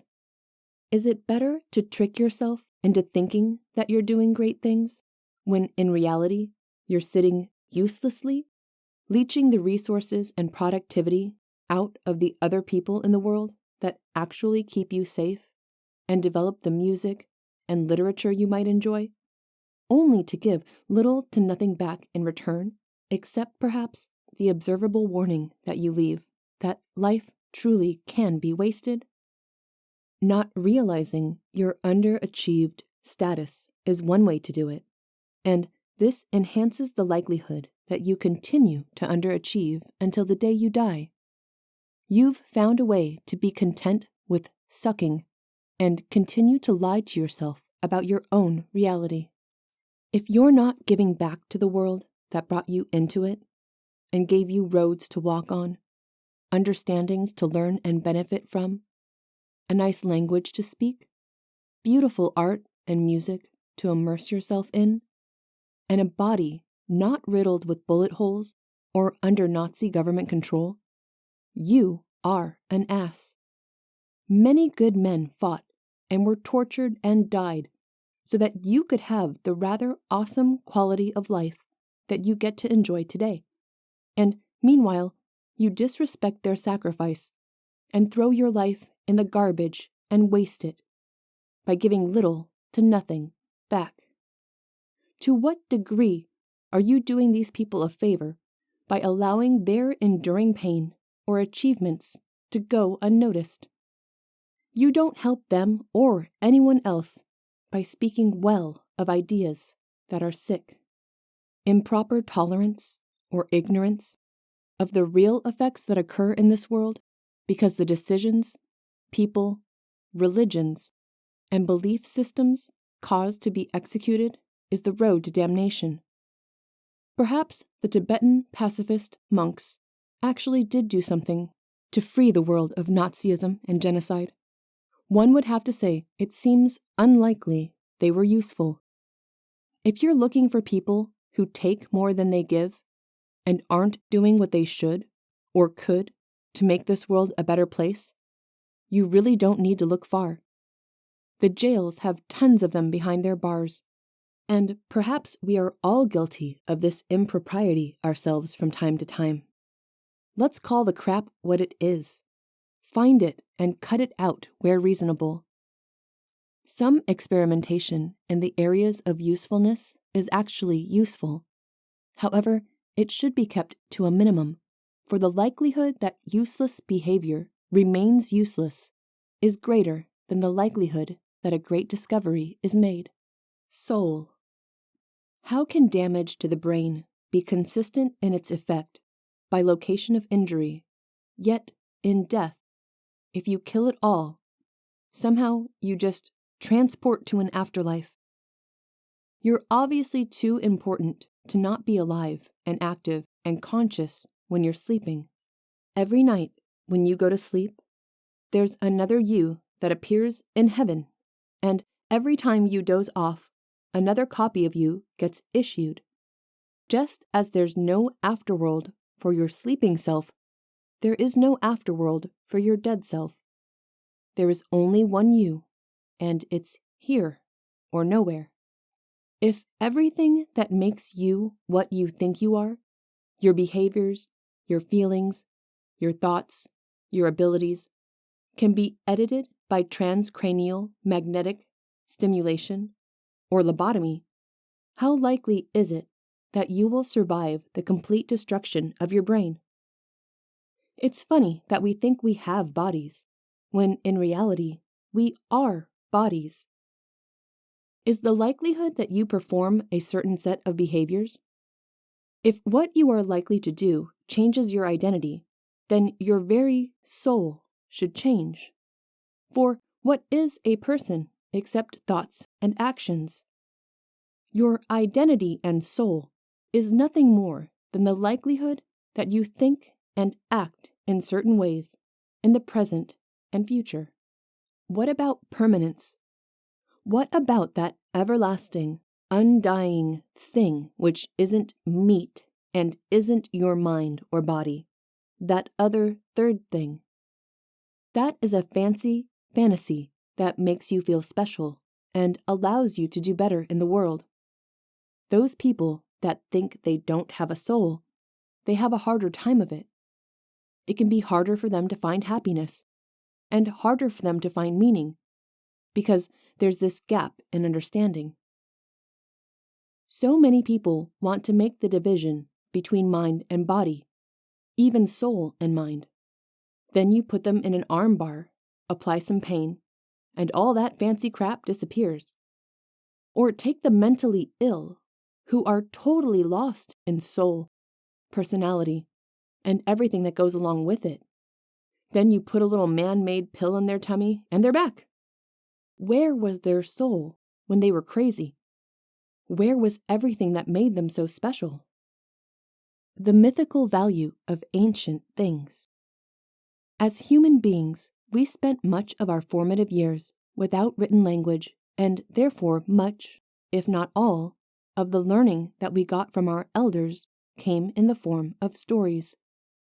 The keeping of history and the transference of knowledge has existed in the spoken form longer than any other form we know of. The usefulness of a story told is in great relation to the ability to remember the story or learn from it, and as humans, we've also developed a keen ability to remember things that we think are important at the cost of forgetting things that aren't so important.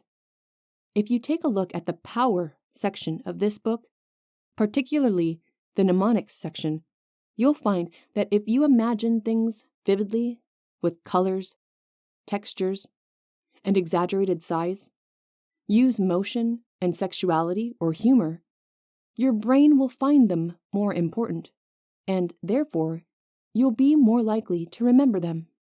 The mystery of the unknown is a very alluring trait, and it works as a similar marker for us to know what is important to focus on.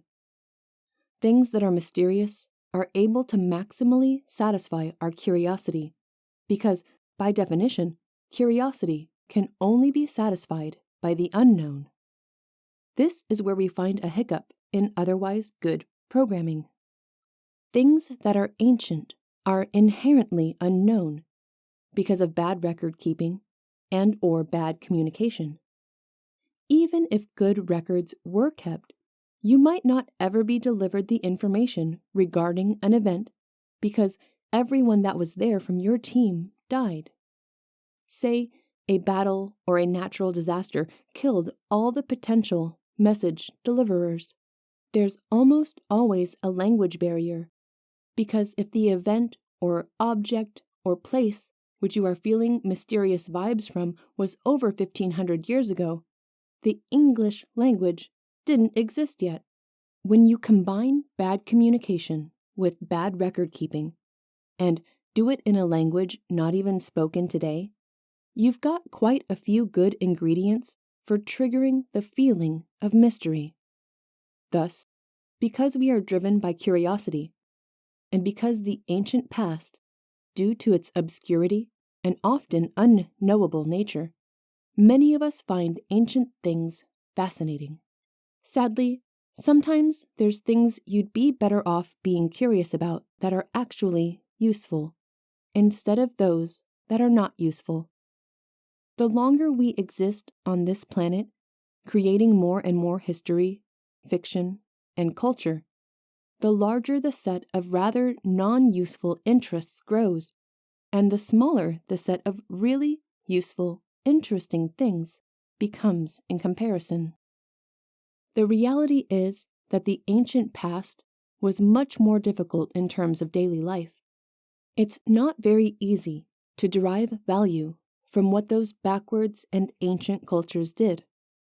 If you knew the amount of human sacrifice that was performed, you'd be shocked. It's pretty obvious that human sacrifice doesn't get the gods' favor, or perhaps you would see those cultures still in existence through their harnessing of such power.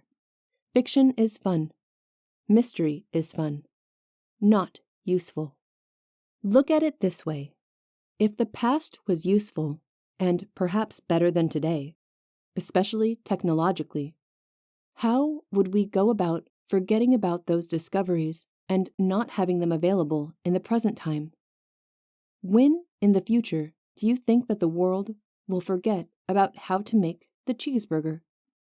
We haven't had a giant wiping out of knowledge often enough during the periods where history was considered valuable enough to keep track of, to lose chunks of valuable information. And thus, what you end up with is the fallacy of proof by complexity, for the apparent intelligence and complex nature of a civilization or person lost to ancient history, due to the fact they weren't effective enough to keep their own records or culture intact into modern times. If they were effective enough to be awesome, they'd have been able to keep good enough records to not be mysterious. They would be like the Greeks and Romans, awesome and respected, however, without much mystery. If the Egyptians were more awesome and effective, we would know as much about them as we do about the Greeks and Romans, and then they too would be as respected. However, because they were less effective and had less of an impact on the world, we now see them as mysterious. To be unique isn't necessarily useful, and to be mysterious doesn't mean that you have much to learn from, nor that you should be respected. Don't fall for the appeal to complexity, logical fallacy. Anything that was good enough to kick ass 1,000 years ago has been rarely forgotten, and is now known and respected, and thus non-mysterious. Most mysteries are actually quite uninteresting once you are well educated enough to see them for what they are. You could say much of the same about numerous ancient and surviving religions as well. The set of forgotten and rediscovered things is nearly infinitely smaller than the set of things remembered. Frameworks, behaviors, robustness, triggers. Frameworks. Let's compare two frameworks for analyzing human needs. These human needs frameworks presuppose that human beings have these needs, which is up for debate, and they presuppose that those needs are constant and never changing. There's another set of lines to the human being, which is the most complicated, conscious, living, thinking entity that we're aware of in the universe. To think that such an entity only has 5 needs in Maslow's hierarchy of needs. Let's check Maslow's hierarchy of needs in regards to analyzing the side benefits of smoking, or even call them all benefits. There's no reason to call them side. We only call them side because they're benefits to people that might miss, oh, it feels good. Is there anything else it does? Scratching your back feels good too, but it appears to be less addictive than smoking, so there's obviously something else going on there. Here's Maslow's hierarchy of needs versus cigarettes. Are cigarettes food? No. Shelter? Nope. Self-actualization? Maybe you could stretch that one in there. Love? No. So far in this exercise, we're not really getting a lot of useful detail out of applying Maslow's hierarchy of needs to the behavior of smoking. What you'll find is you won't get much of a benefit out of applying Maslow's hierarchy of needs to anything, which is a reason when you're done learning them in school, you never see them again. That information is too remedial. If there were huge swarms of people out there, unable to self-actualize, find shelter, or eat, then that framework would be much more useful. However, since you, as a person, are lucky enough to be reading this book, you probably already have shelter and aren't using this book to shield yourself from the rain. You need to use the framework that's more applicable. Maslow's is hard to apply in the real world. Let's look at Tony Robbins. Tony believes that there's certainty and variety, significance and connection, and those are all paradoxical. So if you become too significant, people remove connections. If you become too needy, then people don't think you're important. You lose significance. And the same goes for certainty and variety. If you do the same thing all the time, then it's boring because you're not getting variety. If all you ever have is adventure and craziness, then you may develop post-traumatic stress because you don't have enough certainty. Then he would like to believe that growth and contribution are the 2 needs of spirit, and not the 4 previous needs of personality or identity. It's interesting enough that Robbins is in the business of selling personal growth, and it would be pretty awesome if people had that as a need, their most fulfilling of needs. And the more time they spent on growth and contribution, the more fulfilled they would be. Consequently, since we have finite time, the less time they spend with certainty, significance, variety, and connection. So SciVive doesn't agree with Robbins's system completely, though the system is still more applicable than Maslow's and is still very useful. Why bother mentioning this to you? You will find frameworks of understanding, categorization, and maximization that allow you to build categories of things and look through that lens at something. Some of those frameworks are useful, some of them are not. If you have an infrared camera and you are in the Arctic and everything is the same temperature, it's not that useful. There's nothing to be really looking at.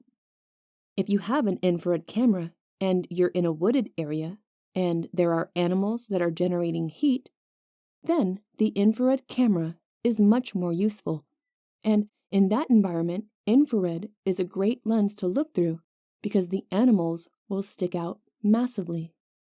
What you discover is just like animals can hear at different frequencies, they can see at different frequencies. Some can see polarization, while human beings can't. Some animals can see infrared, human beings can't. Actually, with surgery in the future, you might be able to, but currently you cannot, and probably wouldn't want to anyway. If you look out into space, infrared is really useful. If you're looking at whether people have viruses and their immune system is responding with a fever, and you want to quarantine them if there's a swine flu epidemic, it's really cool to have an infrared thermometer that you can just point at someone's mouth without having physical contact with them. However, if you're a normal human being and not really so concerned with the temperature of everything around you, you just care about friend or foe, edible, not edible, maybe it's more useful that you don't see in the limited infrared spectrum. So, what's the point? Organizing the world and looking through that lens of organization has a massive effect in your ability to act and perceive. The frames and lenses which you use to see the world directly affect the number of actionable behaviors that are presented for you. If you're a musician, and with any new experience that happens to you, you perceive through the lens of timing, amplitude, and timbre, you're going to be accumulating excellence in that area which you might be able to execute in the future. However, if you're constantly focused on the way things sound, and you're listening as hard as you can with your eyes closed, you're going to be missing out on much of the visual world. Therefore, you're likely to be a mediocre artist because you're less good at color and only focused on audio. Perhaps this is the reason that most musicians aren't great painters. Perhaps this is the reason that most great book writers aren't great painters or great musicians. To be a polymath and amazing at more than one subject is pretty hard. It really takes all of your consciousness and all of your focus to concentrate on any single subject. To become amazing at it, you don't get to do two things great. You only get to do one thing great. Thus, you must choose very carefully the lenses which you use to see your reality. The frameworks, shortcuts, prejudices, pigeonholing of people, and categorizing of people all impact what and how you learn and view the world. All of those things you use to understand the world that you live in. And it's more than understanding it. If your eyes see something, then you start to assign meanings and beliefs to it. In this world, you actually don't get to control what your eyes see. You not only have the filter of belief and the filter of meaning, but you also have the choice as to what gets put into that filtering system.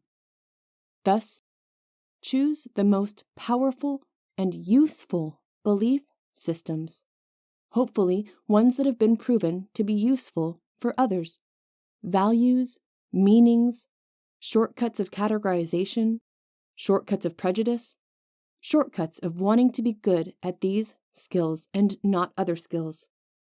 Those calculations will make huge impacts and differences in your life. We don't exist in a vacuum, and much of our consciousness is affected by our family, our friends, and who we spend time with.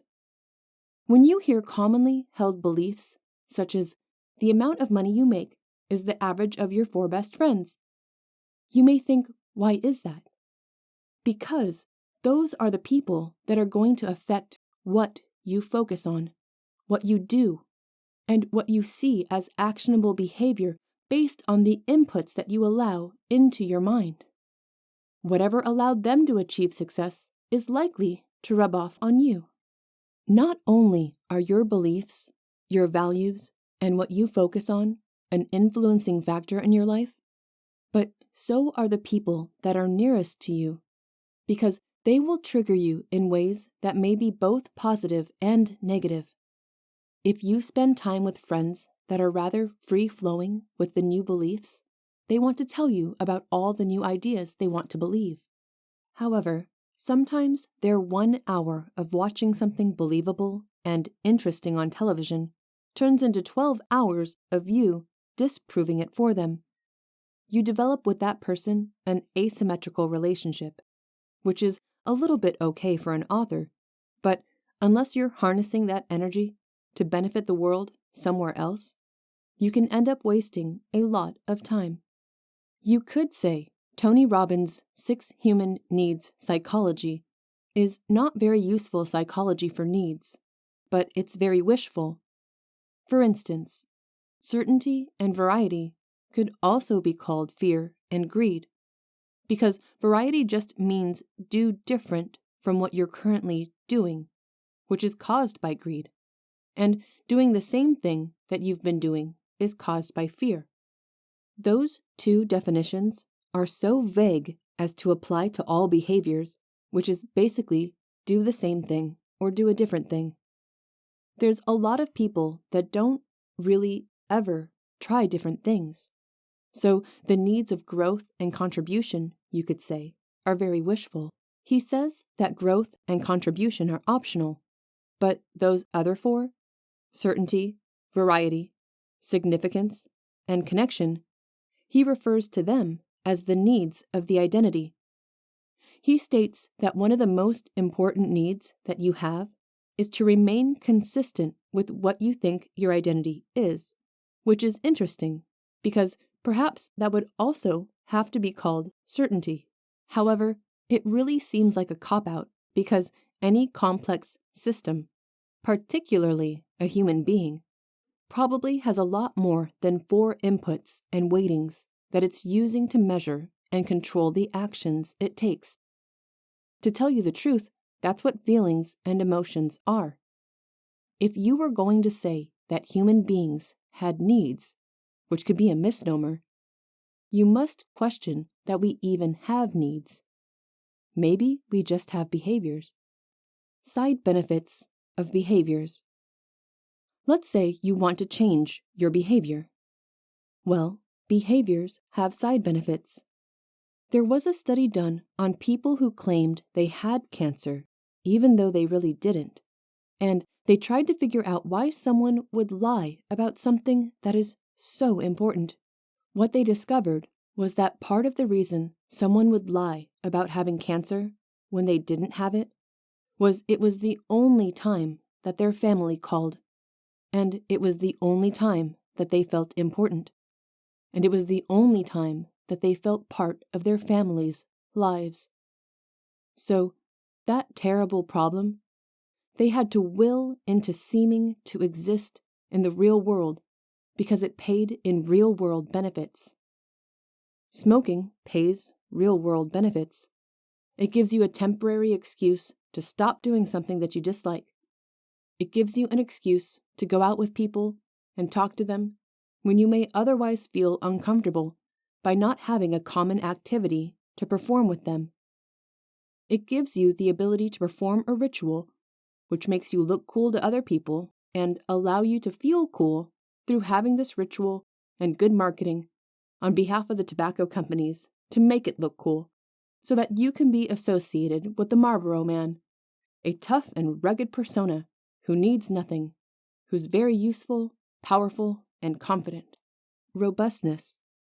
Some behaviors make you feel different, whether that's singing songs you like, or reading interesting facts and news, or being around people that respect you and make you feel good. Take a look at how your body and your psychology respond to increasing dosages of those inputs at increased frequency.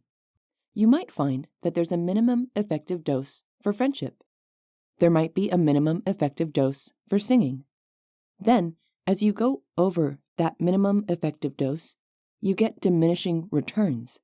And as you go beyond diminishing returns into the negative, now your voice doesn't work anymore because you sang too loud for too long. Now your friends are bored of you because you're around them too long.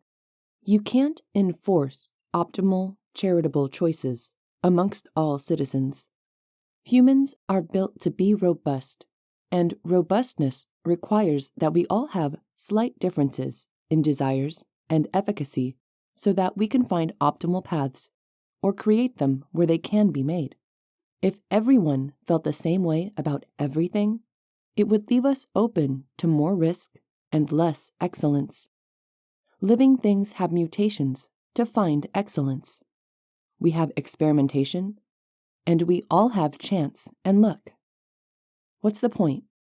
In life, your body is a self-correcting, self-regulating, basically conscious actor.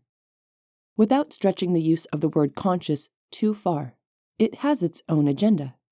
Whether it's aware of it or not, it wants you to do things a certain way. What would you do if you wanted to create an Elon Musk 20 years before he was born? How would that work? It would be very useful to have a great school for him to be able to attend.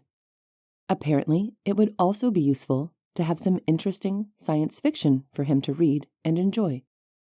Then, later on in life, the existence of a science-related, massively profitable IPO and public company, along with capitalism, would allow such a man to execute his dreams without the assistance of the government in some cases. If one were to ask you 20 years before he was born the best way to create him, would science fiction have made it into your answer? And would venture capital have made it into your answer? Is it likely that the next Elon Musk that gets created 20 years from now will be influenced by the same exact set of circumstances? Or will something occur between now and 20 years from now when said person is identified through success to be what it is that you wanted to create? And is he of the right framework? Are there other people that have arrived at excellent behavior outcomes through separate inputs? Further still, can great outcomes be had without the hero worship and cult of personality that follow a single individual?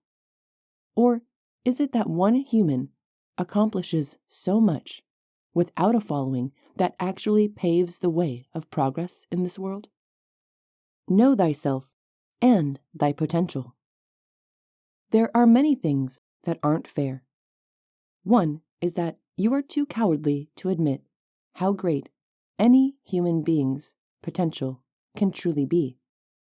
Two is that any one of us with enough dedication and drive could truly impact millions of people's lives, both today and in the future, through the creation of film, books, music, the spreading of a unique idea.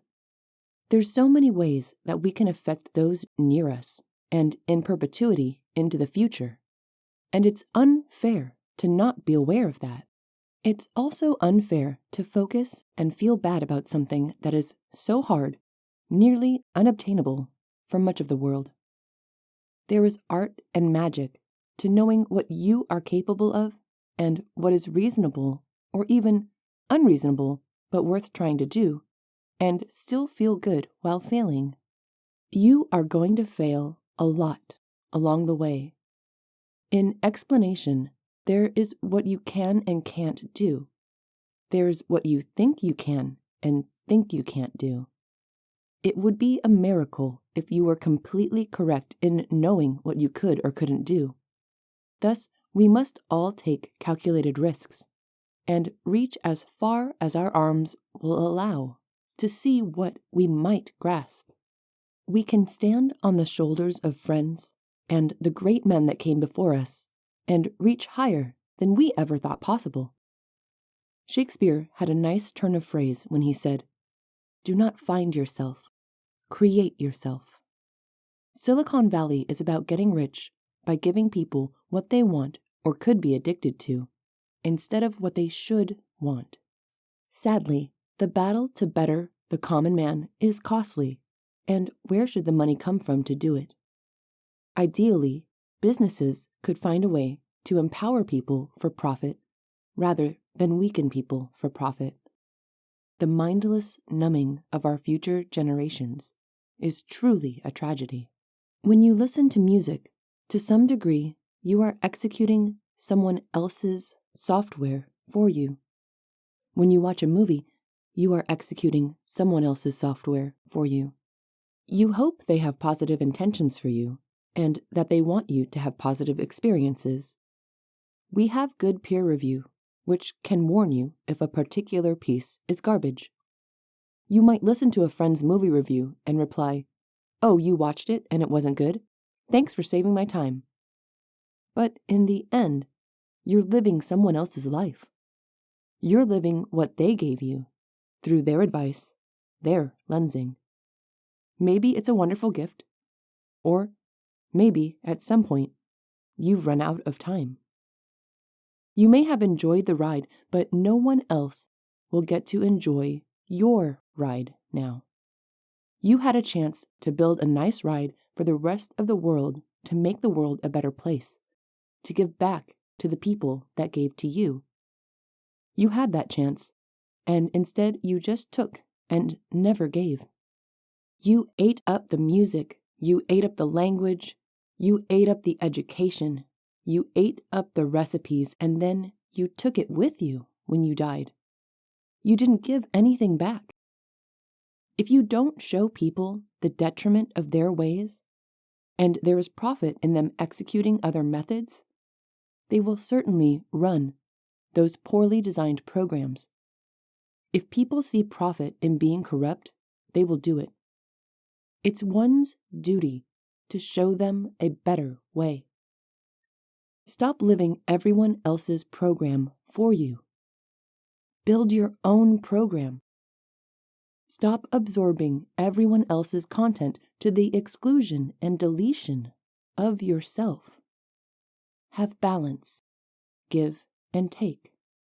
Absorb, build, mix, extend, expand, give back to the world. To be or not to be. To be or not to be. That is the question. Whether 'tis nobler in the mind to suffer the slings and arrows of outrageous fortune, or to take arms against a sea of troubles, and by opposing end them, to die, to sleep. Hamlet by William Shakespeare. Quote, "Most men lead lives of quiet desperation and go to the grave with the song still in them." Henry David Thoreau, Civil Disobedience and Other Essays. Whatever it is that you are trying to do to make a big impact on the world, you are going to be faced with challenges. You are going to need to have internal drive and self-reliance, or an exceptionally helpful peer group that can help you get to that level. A personal story on making an impact from Richard Hart. My father is a hard-working, loving, caring, honest man who has worked hard every day of his entire life. I really mean every single day. And I remember being younger, wishing my father had made a larger impact on the world, like being the descendant of some type of royalty, noble upbringing or lineage. I wouldn't want to rob him of the potential to do something even more amazing with his life by just not thinking enough of him to even think it possible. Nor do I want him to feel even the slightest bit of sadness for choosing to lead an honest, hard-working life, which made such an impact on me. As you grow up, you have so much that you want. You want your freedom. You are tired of so many people having so much power over you. Due to the luck of the draw, some of you will have great parents, some not so great, and some none at all. Some of you will get great advice, some terrible, and some only silence. Great news! You are about to get some life-changing advice. There exists a duality of death and how it relates to courage. Some people have the courage to face death and fight for their country or perform other courageous acts. Other people may lack the courage to face life's challenges and instead are cowards and choose death over continued struggle. It's an odd duality that in one case, the courageous person may die anyway, for example, in a war, and in another, the courageous person lives. Humanity's courage to discover the world is eventually inevitable in pursuit of places where we may live longer and find new ways of life, as we always have. In this case, death, due to exploration of the unknown, is a courageous action. And in this case, the cowardly action occurs when one chooses death over struggle and expansion. Pretending that bad things aren't going to happen and that nothing can be done about them is cowardice. If you think the lives of yourself and the people like yourself are worth more, consider this instead. Being a man or a woman is a unique experience, and your life and thoughts are likely to not be exactly like anyone else that has ever existed. Because of that, it would be quite silly to waste your time writing a book that everyone was supposed to read the same way. Some people, perhaps you, will benefit from reading some parts of this book more than others. Perhaps the order in which you consume this information improves digestion based on your unique perspective and life experience. Perhaps two major themes are feelings versus reason. Art is feelings, and science is reason. There are other giant ones in here, like religious versus non-religious, rich versus poor, tit for tat versus tit for two tats, political orientation, gender, so many variables. Perhaps this is why books are rarely written from a race-gender perspective. Maybe the authors just weren't flexible enough. If it is the case that this type of unique specialization in framing similar concepts is possible, then it should be demonstrable on a small scale. Do you believe that you should have the right to have kids? Do you believe it was good that you were born? Do you believe you have the right to decide who else is allowed to have kids? Do you believe in the right for an individual to have a chance at life, perhaps even a chance at a good life? You would be surprised at the range of opinions about these hard questions. Is being overweight dangerous to your health? If your health is impaired by self-abuse, should you have the right to medical care? Is it reasonable that those whose lives you will impact and time you will consume through being sick have a right to impose healthy habits on you because you will be screwing them over with your risky behavior or unhealthy eating? Should you have the ability to opt out of the social safety net because you're comfortable doing unhealthy, risky behaviors and didn't want anyone to take care of you? Should the present day you be able to make that decision for future you? Who gets to be the health czar? If health is such an important part of life, and it can be influenced by science, why don't we mandate a science production quota or labor quota, just as we force kids to learn other languages? There is a line that must be drawn between what is worth sacrificing for and how much to sacrifice. Here is a weighted question. How many lives is your life worth? Would you die for your kids? Your parents? How about 3 random people? Or 3 schoolmates? What about 2 guys you barely knew? 2 girls? 2 kids that weren't yours? How would you answer this question in public versus what would you do if no one ever knew your decision? The answers to these questions are really important, and there are people making exactly these answers every day, whether they realize it or not. You probably know some of the easier answers for yourself. You believe your life is worth the most, but Perhaps that will change when you have kids. So for now, you must exist. Then comes your loved ones, your mate, then your kin, then people you like, then people you know, then everyone else. Some people would put animals high on this list as well. Wouldn't be surprised if many people put animals before people they would never meet. So you get to decide what research gets funding, which countries get invaded. Is non-vaccination punishable by law? How punishable? How far should dragnet surveillance actually go? Is there an objective method by which you could know which of these personal beliefs caused the best emergent outcomes for all participants in the system? Could it perhaps be a mixed evolving belief, where people had different ones at different times would be best? It seems as though that is how life is designed. You go from an all-powerful God to a God that leads and cares and is merciful, but you can't start there. You have to go through Power God first. Danger and opportunity happen in an instant. The single man usually beats the committee.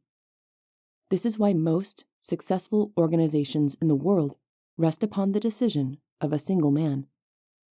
If you attempted to replace the man with a committee, any decision-making would take much longer, sometimes to the point of no decision being made at all. Thus, for the same reasons that organizations with a single, fast decision-maker outperform organizations that take too long to decide, you, as an organism, outperform slow-thinking creatures with a faster fight or flight, friend or foe, emotional response. Journeys and destinations. Do you focus on the journey or on the destination? Where you're going or the street you will take to get there? They're both true. They're both accurate. By focusing on the journey, you can learn about the paths and methods of doing a thing. You can leverage the expertise of others and the established paths to destinations, and avail yourself of everything which has come before you. By focusing on the destination, you can learn about the thing, and then reverse engineer and categorize the paths of getting there, and you may develop a great expertise and insight of your own. SciVive would argue that focus on the journey offers greater assurance of an outcome than focus on the destination does. People who look forward to the future. Some people feel really good having a bright future to look forward to. If someone has a vacation planned, they're always excited about having the vacation planned. If you have that style of using your brain, it's probably a good idea for you to always have something that you're waiting on that's going to be awesome. Maybe for you, it could be short term, say Friday is coming up. Or maybe for you, it's longer term thinking about a trip to some tropical island. If you are a person that responds well to that, execute it and put it on your list of things that are important that you should do. Date with destiny. Some part of you knows what the right action is. Some part of you knows that you're not doing that action to the level that you should. When you finally take your destiny and use the gifts that you've been given or have fought for, you'll feel a fulfillment that you can't find any other way. You can't find it through diversion, you can't find it through video games, and you can't find it through another woman's arms. You can only find it by knowing that to some degree, for some part of your life, you're living your destiny. And when you do, it will become addictive. And it will be the best thing you ever get addicted to. Model of the world. Be free by giving away your freedom. Follow the law. This is what following the law does for you. You submit yourself to the will of your fellow man, and in return, he will protect your property, your investments, and enforce your contracts. Your fellow man and the society you live in affect the potentiality of your achievements. To live in a lawless land is to have few options. Movies are lies. The people in them aren't who they say they are. The time setting is an abstraction. The rain is fake. The lighting is fake. It's all fake, right? Sure is awesome though, isn't it? Similarly, religion is an easy way to have an enjoyable, fun, fulfilling experience in life. Unfortunately, the price of admission is truth, and potentially a degree of violence and killing as well, all of which could be considered negative side effects. Belief in God makes you take a narrative where you might think something like, "This video game is horrible and going out sucks. So if God made the world this way, then he must have done all this just so I can write this book because there's nothing else fun to do." Some think that there's this interesting theory that if you're motivated and you believe in God, depending on what type of belief you have around what God supposedly did, it may greatly affect your behavior. Now, one could guess this isn't that interesting because it's all totally up to how you use your brain. There's lots of other people that think the absolute wrong thing, and they do worse for it. But there's some inkling of learning here, in that by believing in something, it changes what you do. You're promised something so huge, life eternal ever after, and the payment that you have to make for that huge payoff in the future, the small fee that you need to pay in advance to get to that amazing payoff, is to love God and do a few things that you are doing anyway. Things like don't covet thy neighbor's wife. You weren't doing that because your neighbor would kick you in the face or stab you or whatever they did back then. Another example prohibits murder. Yeah, most of us weren't doing that anyway. So you're telling people that they can get eternal life in paradise without really changing their behavior at all, and just changing who they say they love? If you say you love your wife, and she wants to talk to you for an hour after work about the mundane events that happened that day, or about gossip that you don't understand or care about, you still have to listen and love it and enjoy it because you aspire to be a good husband.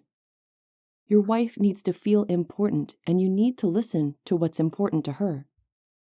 When you're talking about writing a book or something she doesn't care about, you expect her to be a good wife and listen to what you are passionate about, even if she's not interested in your idea.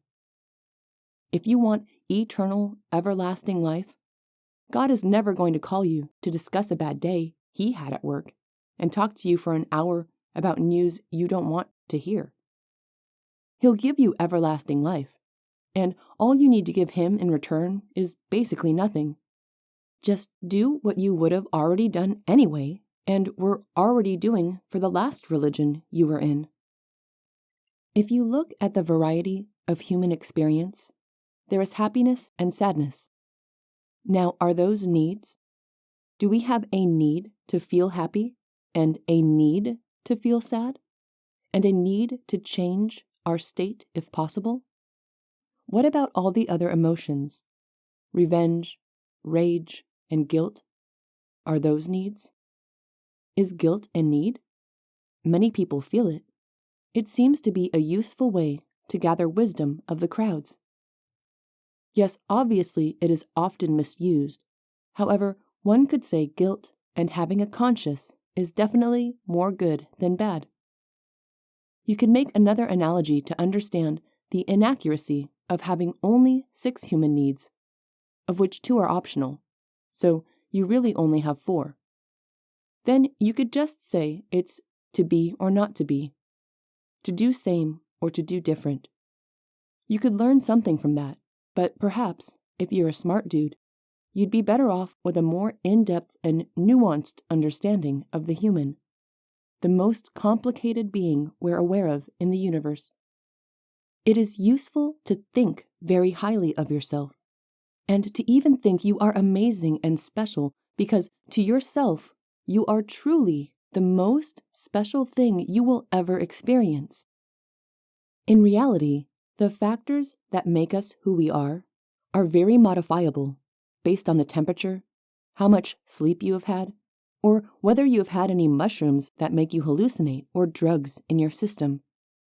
Even smart transhumanists think that we can transcend our mortal coil. They think we'll be able to digitize our consciousness and live forever. Won't that be funny when the 4chan hackers are pwning your soul? Remember, those same 4chan hackers that are bored and tired of feeling powerless are going to have access to DNA synthesis and will likely be able to make very dangerous things in their free time. Do what matters. If it is the case that 1% of the world owns 90% of the wealth, then it's quite likely that 1% gets to decide what the other 90% do with their time, more or less. As such, if you want to make an impact in the world, then you probably need to start and finish with the 1%. Now, here's an odd fact. If you make over $50,000 per year, you are in the 1% of the world. Knowing what percentage of the planet's wealth is stored in different owners is probably less valuable than knowing which small groups in that large group you can successfully influence. There are probably some groups in there that will actively try to bring you harm if they discover that what you are doing might cost them their money. Compounding improvements. Whenever you have something with a few parts, and you can improve each of the parts, the improvements all multiply by each other in ways you wouldn't expect. For a simple example, you have a website that sells a product called XYZ. This example website will sell one product for $100 with free shipping, and 1% of people that visit the site buy it. You pay 10 cents a click to Google off an advertisement that says, "Buy XYZ product at xyz.com. You get 1,000 visits a day from your Google ad. Your profit per order before marketing cost is $35. Your sales per day is $1,000. Your profit per day is $350 minus the $100 you gave Google for the 1,000 visitors to make your one sale. That's $250 total profit per day. Now, this will blow your mind. For it to be properly blown, please take a second to write down a real guess as to what you think the increase in profit will be if you do everything 10% better. Okay, now let's do the experiment. You change your Google ad to XYZ only $100 at xyz.com this week. Now you get 10% more clicks. You now pay less per click because Google charges you less if you have a higher click to ad shown ratio. So let's say you pay 10% less per click. Now you get 1,100 visitors for $99.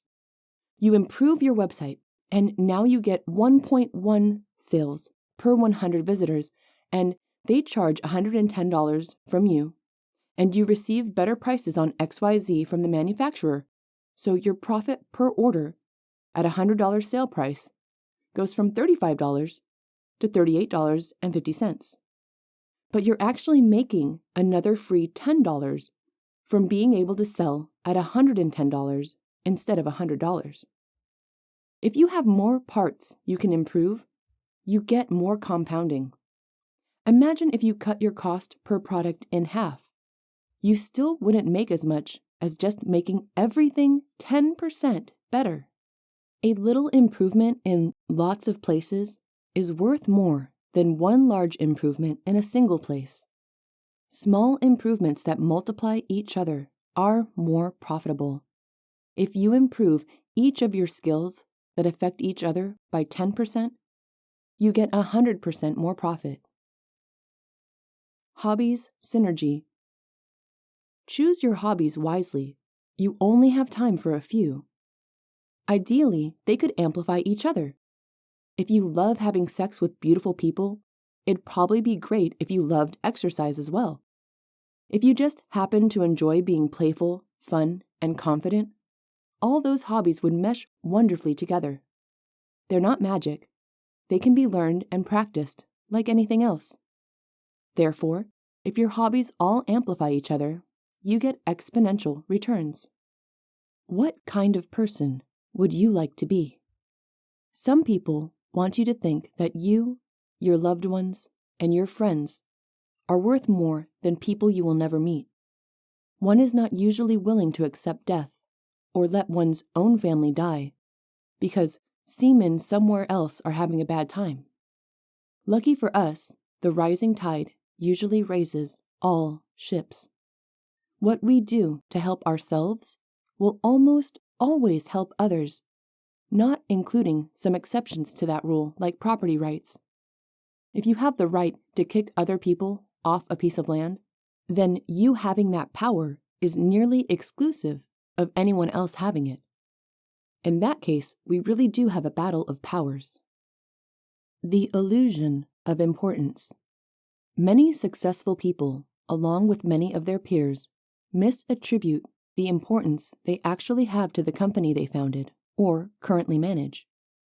Whether your company is doing well or not has much more to do with how you appear compared to your peers, in that if your peers suck, it's very easy to look like a winner. However, if your peers are ass-kicking machines, then even though ideally you should be happy with your performance, the market may starve you out of existence. Comedian Bill Burr has a pretty funny skit on how he thought Steve Jobs was a douchebag, and now that he's gone, look how the company has declined. In reality, it was the hard work of many, many other people that allowed those products to be created. And if he truly was integral to the company's well-being, should not the company be in dire straits now? When you analyze someone, you may want to say a bunch of things to them that make you sound insightful, as though you are able to identify specific traits in that person because you have a greater understanding. That would give them credence to believe more of what you said. Good liars mix in a lot of truth, the maximum amount of truth and the minimum amount of lies, because if they test you, you pass more of the test because there's more truth density. Bullshit artists do the same thing when they're bullshitting you. They can tell you as many non-testable, good-sounding things that they can, so that they can get cool points and pass through more of the bullshit, which doesn't pass tests.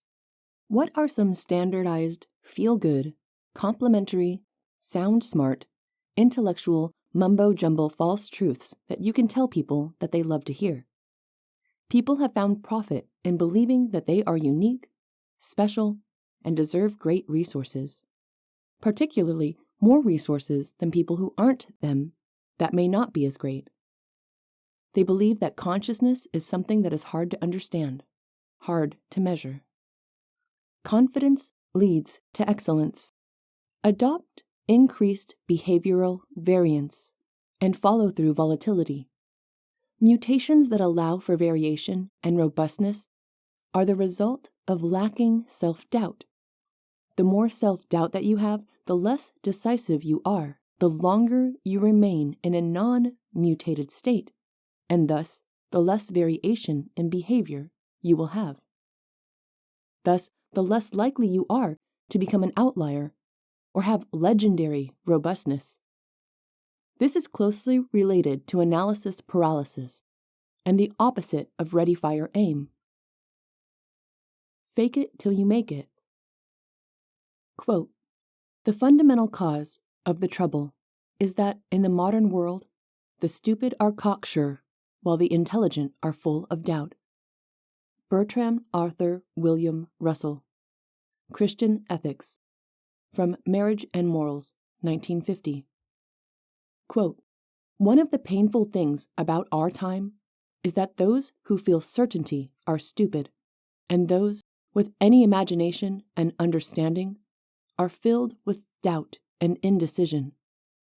Bertrand Arthur William Russell. New Hopes for a Changing World, 1951. Quote, "The best lack all conviction, while the worst are full of passionate intensity." W. B. Yeats, The Second Coming, 1919. Quote, "To understand the actual world as it is, not as we should wish it to be, is the beginning of wisdom." Bertrand Arthur William Russell, 1934. Don't be a scammer. It takes a lifetime to build a reputation and only minutes to ruin it. Most great scammers could have been greater business people instead. You put yourself at odds with the most powerful tool any wealthy person has, the law. Pay attention to what other people say about your attitude. It's easier for them to see what you're doing than it is for you. You can't even see your own face. You're too busy doing the feeling to notice that you're doing it. It's funny to watch people act like they're happy or fulfilled when you can tell they're not. It's like when your girlfriend tells you nothing's wrong when you ask her what's wrong. Only after you beg, plead, and cry might you find out what was indeed wrong. Most people are bad actors. Trolley problem, morality, decision-making, values. Let's say you wanted to use brute forcing and creativity to create a realistic set of possible factors which you could or should factor into your decision regarding the value of human life. The difference between personal action and inaction, the response of other parties in the future to the survivors of the event, and getting caught or not caught, etc. Philippa Foot created the trolley problem, which is going to be executed in self-driving cars as decision logic. In this analysis, as in so many other paradoxical questions, it seems as though the truly useful data is left out of the question. Why should you value all human lives at the same value? This is the reason you don't let strangers into your home, because they are worth less than family and worth less than yourself. You'll find that you're much more likely to allow people into your home that you would like to make love to, or are friends with, etc. Thus, it's quite obvious that you have a process by which you decide which people in this world are worthy of sharing what little time, space, or belongings you have. The trolley problem is this. If a runaway trolley was rushing towards 4 workmen working on a track, and they're unable to escape, and you could flip the switch, causing the track to switch to a different track where a single worker wouldn't be able to escape, would you flip the switch? Now, use your imagination. What if instead of being at the switch, there was a fat man on a bridge over the tracks, and you could push this man over the side, and somehow magically this would prevent the other 4 people from dying? Would you push that fat guy? Here is what should go into your considerations. If the fat man's friends and family detect that you have murdered him, they're going to rightly punish you and use the state to punish you for manslaughter. The point is that you can't allow the silly people of this world to kill other people because they thought it was useful for someone else to do so. If people believed that their estimate of a greater good allowed people to be murdered, you'd have a whole lot of murdered people. It turns out that no man knows the future well enough to know that those other people couldn't have escaped the trolley. The trolley wouldn't have been otherwise derailed. The people you thought you saw were actually dummies, and this was a test of some part of the trolley and no real lives were in danger, or that the impact, if unavoidable, would be fatal. Perhaps they all might just lose a leg. Therefore, some might see this thought experiment being rather poorly formed for the following reasons. You must not act, for you operate from incomplete knowledge, and you must not act, for you will personally be punished much more harshly than you will be rewarded. The 4 you think you saved won't pay you enough or protect you enough from the peers of the 1 that you killed or law enforcement. The fat man wasn't doing something risky and stupid. He was only crossing a bridge, specifically out of the way of the trolley, whereas those other men earned their fates by not respecting the trolley tracks, as is required by law and common sense. If you choose the 1 over the 4, haven't you increased the chance that 4 more people will make a life-threatening decision by making someone else pay for their risky behavior? If the reason this is a trolley moving at speed instead of something slower is to try to limit your time to think and get you to be more emotional and less logical, which some believe is the point, it's great that we have books, dreaming, and education, so that when these pressing, time-sensitive issues arise, we have already pre-calculated good action and good outcome beforehand. The trolley argument attempts to value your capacity to weigh the life of 1 versus many. In this case, should 1 be punished for their lack of fitness? Perhaps if you didn't believe their answer, you could structure a superior thought exercise to derive their true feelings on the matter. In the end, SciVive sees very little use for this poorly formed thought exercise. It's too far removed from reality, so it must be fixed. Really, for any reasonable thinker, the fat man should never be pushed. You will be guilty of manslaughter, and fat men don't stop trains, or even slow them to any useful degree. In regards to the 1 versus 4, you don't have the data you'd need to make a good decision. You don't know they couldn't escape, so you will yell and holler, but you won't perform an action that will once again lead to your personal annihilation by the state for manslaughter.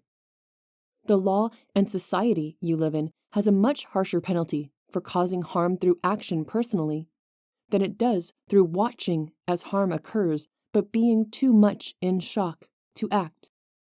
You'll do much less time in prison by non-action. Now, is it fair to care more about your time in prison, perhaps alive but incarcerated, than it is for you to care about those lives? Yes, one must say that it is. Quote, "We hold these truths to be sacred and undeniable, that all men are created equal and independent, that from that equal creation they derive rights and inherent and inalienable, among which are the preservation of life and liberty, and the pursuit of happiness." Jefferson's original rough draft of the Declaration of Independence. If you believe the above line to be true, then you should value your own life as at least equal. You aren't risking your life on the tracks as they are, and you will be harshly punished for acting. Anyway, it is a poorly designed experiment with some interesting discovery that the state has already decided the matter for you, and people must pay personally for the risks they take. Friends and family of the deceased will harm you more than friends and family of survivors, for vengeance has larger amplitude than favor. Those that will harm you are exponentially more dangerous than those that will help you are useful. The harm hurts more than the help feels good.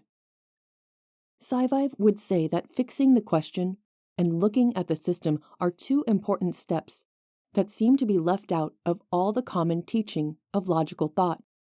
What is most common is to be logically effective and tactical about the wrong questions and not mindful of the system as a whole.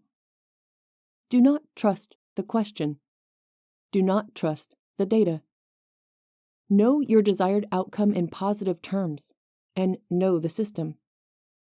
This is how you get superior answers to those that came before you, because Logic on its own will not tell you to do these things at all. Logic is like a physical calculator. It only knows what you key into it. Your hammer won't ask you to use a different kind of nail, nor tell you how hard to swing it. If you want people to do something that isn't done often, it's really helpful to give a name to that action you want them to do. And if you can define the term, then it becomes a memory anchor in their mind, greatly enhancing the presence and identification and spread of the behavior in the wild.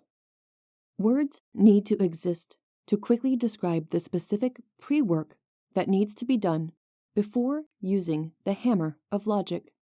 We could also benefit from inventing a word for the specific action of knowing which tool to use for a task. Very specifically, not requiring you to know how to use it, but that it exists, and this is where it should be used. The source of morals. Followers of the faith like to say that we get morality from religion, which is pretty funny. Are animals moral? Yes, they are. They all follow a moral code. They work in teams and follow social norms and develop adaptive behavior that must be adhered to in the herd. There are many behaviors to help us understand and succeed in life that can be learned from the animal kingdom. This shows that morality being an invention of religion is such an insanely stupid idea. How about people that have become non-religious from a position where they once were? Did they increase in criminality? Not likely. Tool sense. The concept that problem solving as a domain, or tool use as a domain, doesn't have a title is stupid. So, to know which tool is right for the job in your domain shall be called tool sense.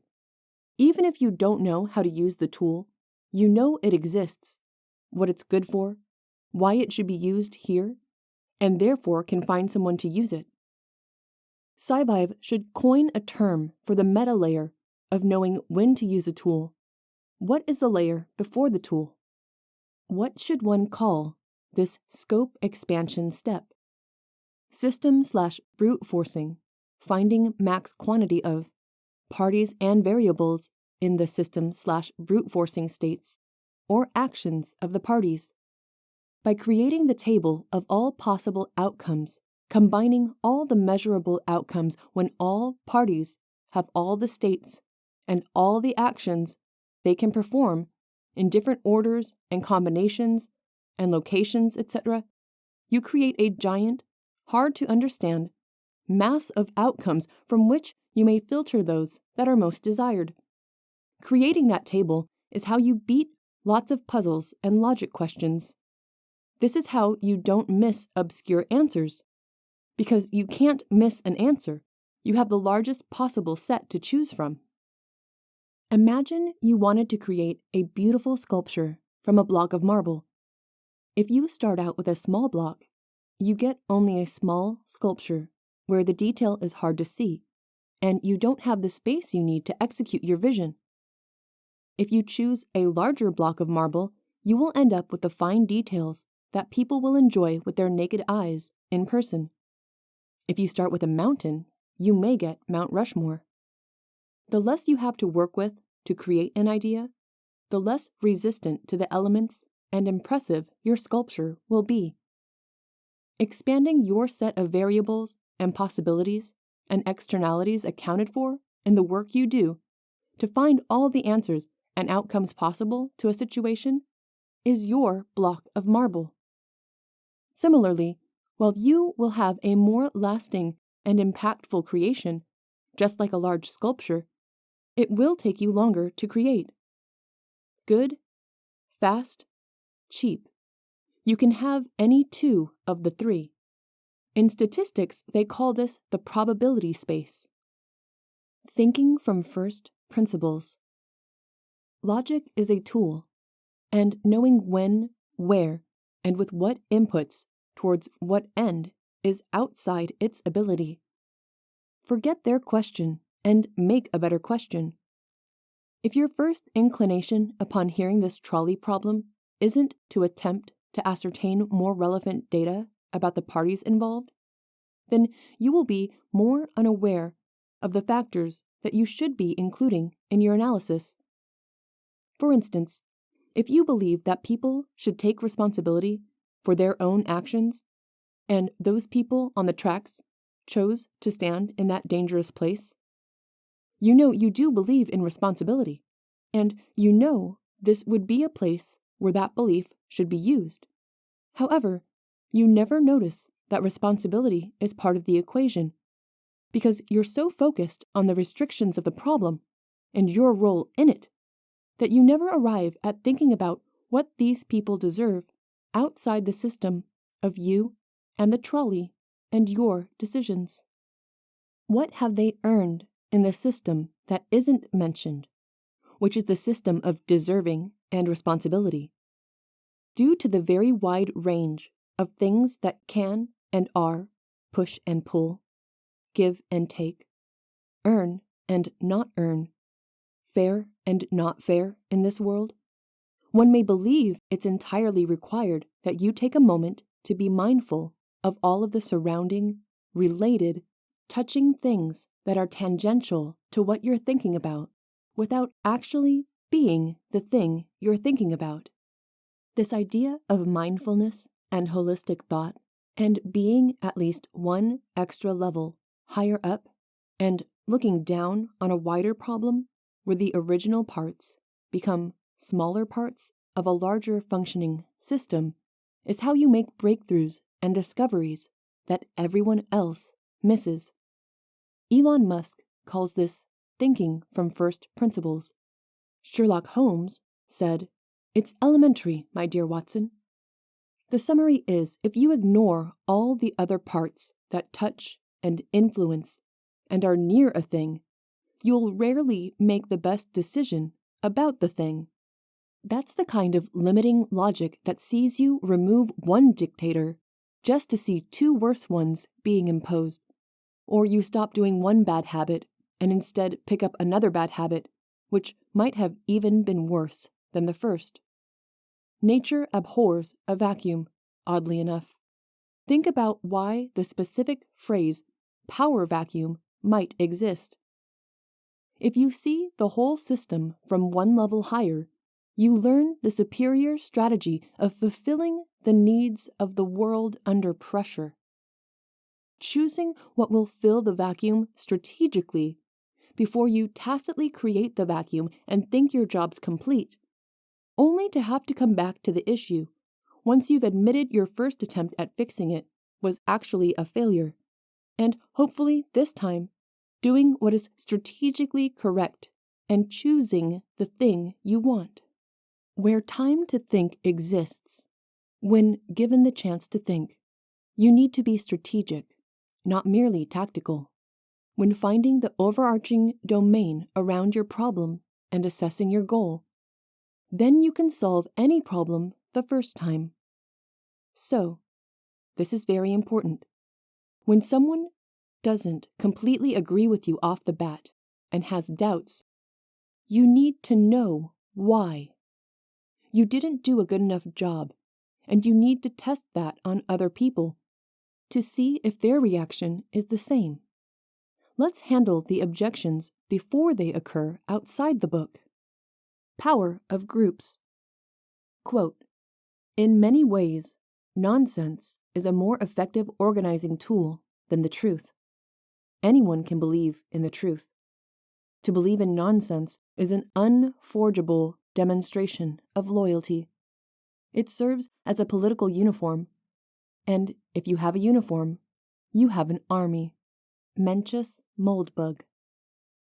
It's pretty emotionally shocking when your good reasoning keeps making you need to be a hard ass and not do what you enjoy. It's good that we learn to love what we're good at and the respect that comes with it. Cooperating with yourself to get work done is the smallest version of collectivism, which works great. And the smallest unit of collectivism isn't a pair of people working together. like friends. It's actually getting yourself to do the work that you should do. Because this internal struggle between what you should do, what you can do, and what you actually do is a form of cooperation internal to yourself. So there should be a special half a human extra unit of cooperation that can occur internally. You, while making decisions, are not equal to one. You're equal to at least 1.5. Winning and failing. Quote, "The only man who makes no mistakes is the man who never does anything." Multiple attributions. Get addicted to winning, because winning is a journey, not a destination. Ever wonder why some people easily do what you might find so hard to do? How did they get there? Was it chance? Did they perform some rite of passage that gave them lifelong success, seemingly effortlessly, to that which you have been unable to find your way to? How can some people be so productive, happy, and so loved by many? SciVive will tell you it's not magic.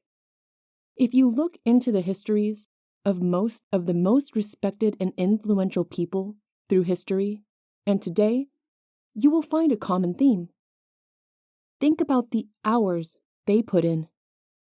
They spent hours going unrewarded, being made fun of, or broke and living in a van. Feel the win now. Feel the future. Get some easy wins, like speed wins. One trick you can use to shift the reward of what you are doing close enough to the present for you to enjoy doing it and feel rewarded working on it is to see how fast you can do it. If it's something repetitive, you can see if you can beat your old time. This will likely restrict your creativity. This can be good if what you are doing is repetitive enough. And let's be serious, much of what we need to do in life, we're putting 0 minutes into. Feel the future. So if you're doing something great that leads in a great direction, dream a little in that direction. Take some of that future joy and bring it back into the present with yourself. Knowing the true value and joy at the end of the path will make you want to travel truer and faster down that path. If an object in motion tends to stay in motion, then naturally the first minute of progress is the most important. Take the first minute after you wake up, for example. If you decide to get up and go versus checking your phone, you will find more motivation through your whole day. Get that first minute down to a T, so any subsequent hours of nearly any quality will be more likely to get you deeper into your hobbies and enjoy them more by merely gaining the habit of doing what you need to be doing. More success begets more freedom, which is why you need the freedom to fail. More freedom allows for more mistakes. You have no boss, and your old state that allowed success is not similar to the new, successful state. You might start to believe your own bullshit. Give yourself permission to screw up. A life of success is a life of failure. The more opportunities to do good you have and experiment with, the more you will mess up. The only person who makes no mistakes is a dead person. Directing the decisions of others. Careers giving people what they desire is horrible. Imagine that only you and your house exist in this world. You could either paint your house today, or you could build a chair. If you choose to paint your house, it will end up painted. If you choose to build a chair, you will end up with a chair. That's it, folks. That's the entire magic of careers. You will cause in the world what you choose to cause. This is where we are with most of the young, smart folks of the world working on the next best Rate My Sandwich application. People work for money. money is exchanged for what people want, and what people want is often ridiculous. Thus, what people do with their time is also ridiculous, as an effect of the first cause of humans having really stupid desires. If you are giving people what they want, you're very likely to be harming them, because what people want is quite often not what they should want. Quentin Tarantino quotes Harvey Keitel in an interview.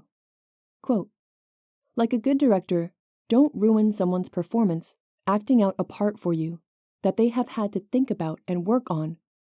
See what they have to show you, and redirect them as you wish." SciVive feels the same way about directing people's decisions in regards to their choice of career and education. It's great to see where people are at and try to figure out their motivation and needs that they are trying to meet with their decision. You'll find that you agree with several excellent paths, and that agreeing on their choosing of one of those several paths would be great, regardless of the specific need or reason that gets them to choose that good behavior. Look at it like this. If you talk with someone and find that together you discover they should have healthy eating as part of their life, they could internally have lots of different ways they supported that decision. For some, it may be guilt, others greed, others vanity, others a search for balance. Some want to be stronger, some want to be free or be better. Offer others paths that meet their needs, and you will feel awesome. You don't have to have the same reason why you think it's awesome. It only matters that they take the path. They don't have to have the same ends, only the same means. Creating yourself. To be a great leader, first, you must lead yourself. Man is somewhat instinctive in noticing weakness. He does not like to follow a weak leader, and for the most part, a weak leader is no leader at all. You should choose your own name, have your own logo, have your own slogan, and have your own unique benefit statement, if not several, and they should be relevant to the multiple parties by whom your value will be differently measured. It's very likely that the qualities your lovers will care for will be quite different from the qualities which your employees and customers will care for, although perhaps not if you're in the sex-for-hire business. For the non-sex workers among us, a greater variance of great qualities may be required for peak performance. Why would SciVive suggest that you make these rare and rather crazy changes? For the same reason anyone might. In a world of limited resources, wherein even the consideration and respect of others is scarce, to ensure your success, you had best leave as little as possible to chance and take advantage of everything which you know will work. Businesses believe and will risk millions of dollars on the belief that changing a name to a better and more unique one will elevate them in the consciousness of potential customers and users. Musicians and actors are in the profession of persona and build entire worlds around their character and not just on the screen. Led Zeppelin and Prince both had unique logos. You've probably never heard of Thomas Mapother, but you've certainly heard of Tom Cruise. They're the same person. Ringo Starr, Cher, Prince, Jamie Foxx. Many people have taken advantage of the power to achieve one's aims in life, which is brought by choosing, by designing one's own name, rather than by merely settling for whichever was assigned to you without your having had any say in the matter. Last names are even worse, because it's more common for them to be of ambiguous or difficult pronounceability, to sound odd or foreign, or otherwise be undesirable. You won't find many Hitlers, but you can still find many Adolfs. You may have the good fortune that your last name is associated with greatness. Perhaps you're a von something or other, or you are a Kennedy, or a bush. Most of us are not so lucky. Supernormal stimuli. There needs to exist a good name or good belief in science by which we may save ourselves, our beloved ones, and offspring, and our species as a whole. What could that be called? It should include a component of survival. But survivalists spoil everything. They are programmed for doing the wrong things. They collect bullets and guns, but they vanish once all hell breaks loose. It's fun and enjoyable to collect things and dream of the need for them in the future, of how well prepared you will be. Zombie apocalypse movies and other stories of successful survivors are popular. Furthermore, guys love all these apocalypse movies maybe because then they and their personalities actually matter. Their life matters, whereas their daily life might not actually be significant at all. The tasks some do in their daily lives are too meaningless. Oh, you checked your Facebook? Congrats! Oh, you played a game and got some new achievements? Impressive. These are our supernormal stimuli, as they are called now. Through the power of simulation, they lock us in a horrible reality. Choose the meanings that empower you. You should choose the meanings in your life that give you the most power. If you're smart and creative, you can create compelling meanings and perspectives from many different sides of an argument. If you want to, you can even convince yourself of a lie, even live that lie. It's all fun and games until you wake up one day and the lie has exhausted itself and can't suppress the truth any longer. This causes some people to break, yet some people are born again, greater. What you think is fate is really popularity. There's an article on serendipity that describes how what you think is fate is really popularity, confirmation bias, and the reticular activating system, not fate. Also, you get to choose meanings regardless of the events, so you can call lots of things whatever you want. Frustration and defrustration timing. There were times in which frustration was properly timed to restrict resources while still engaging in risk-taking, adventurous behavior. Due to the complicated nature of the world in which we find ourselves now, the behaviors that we need to do are so complicated that it's very hard for us to see 5-minute, 10-minute, and longer-minute payoffs when some things can take decades. We could benefit from using our minds and perhaps some type of chemical that defrustrates us so that we can stay engaged in a task. Select for activity instead of selecting for excellence. Isn't it funny that the Nike brand started out with Greek imagery and Nike being the god of victory? And then the brand thought, oh, victory is too hard. What's not too hard? Just doing it. Forget about win or lose. Just doing it has got to be easier. This way, Nike improved their customer base by including the winners and losers of any sporting activity. Do not always attempt to select for excellence. Let's just select for activity. When you're trying to change the way you think about things, you could immerse yourself and make thinking the right way so easy that it's what you do.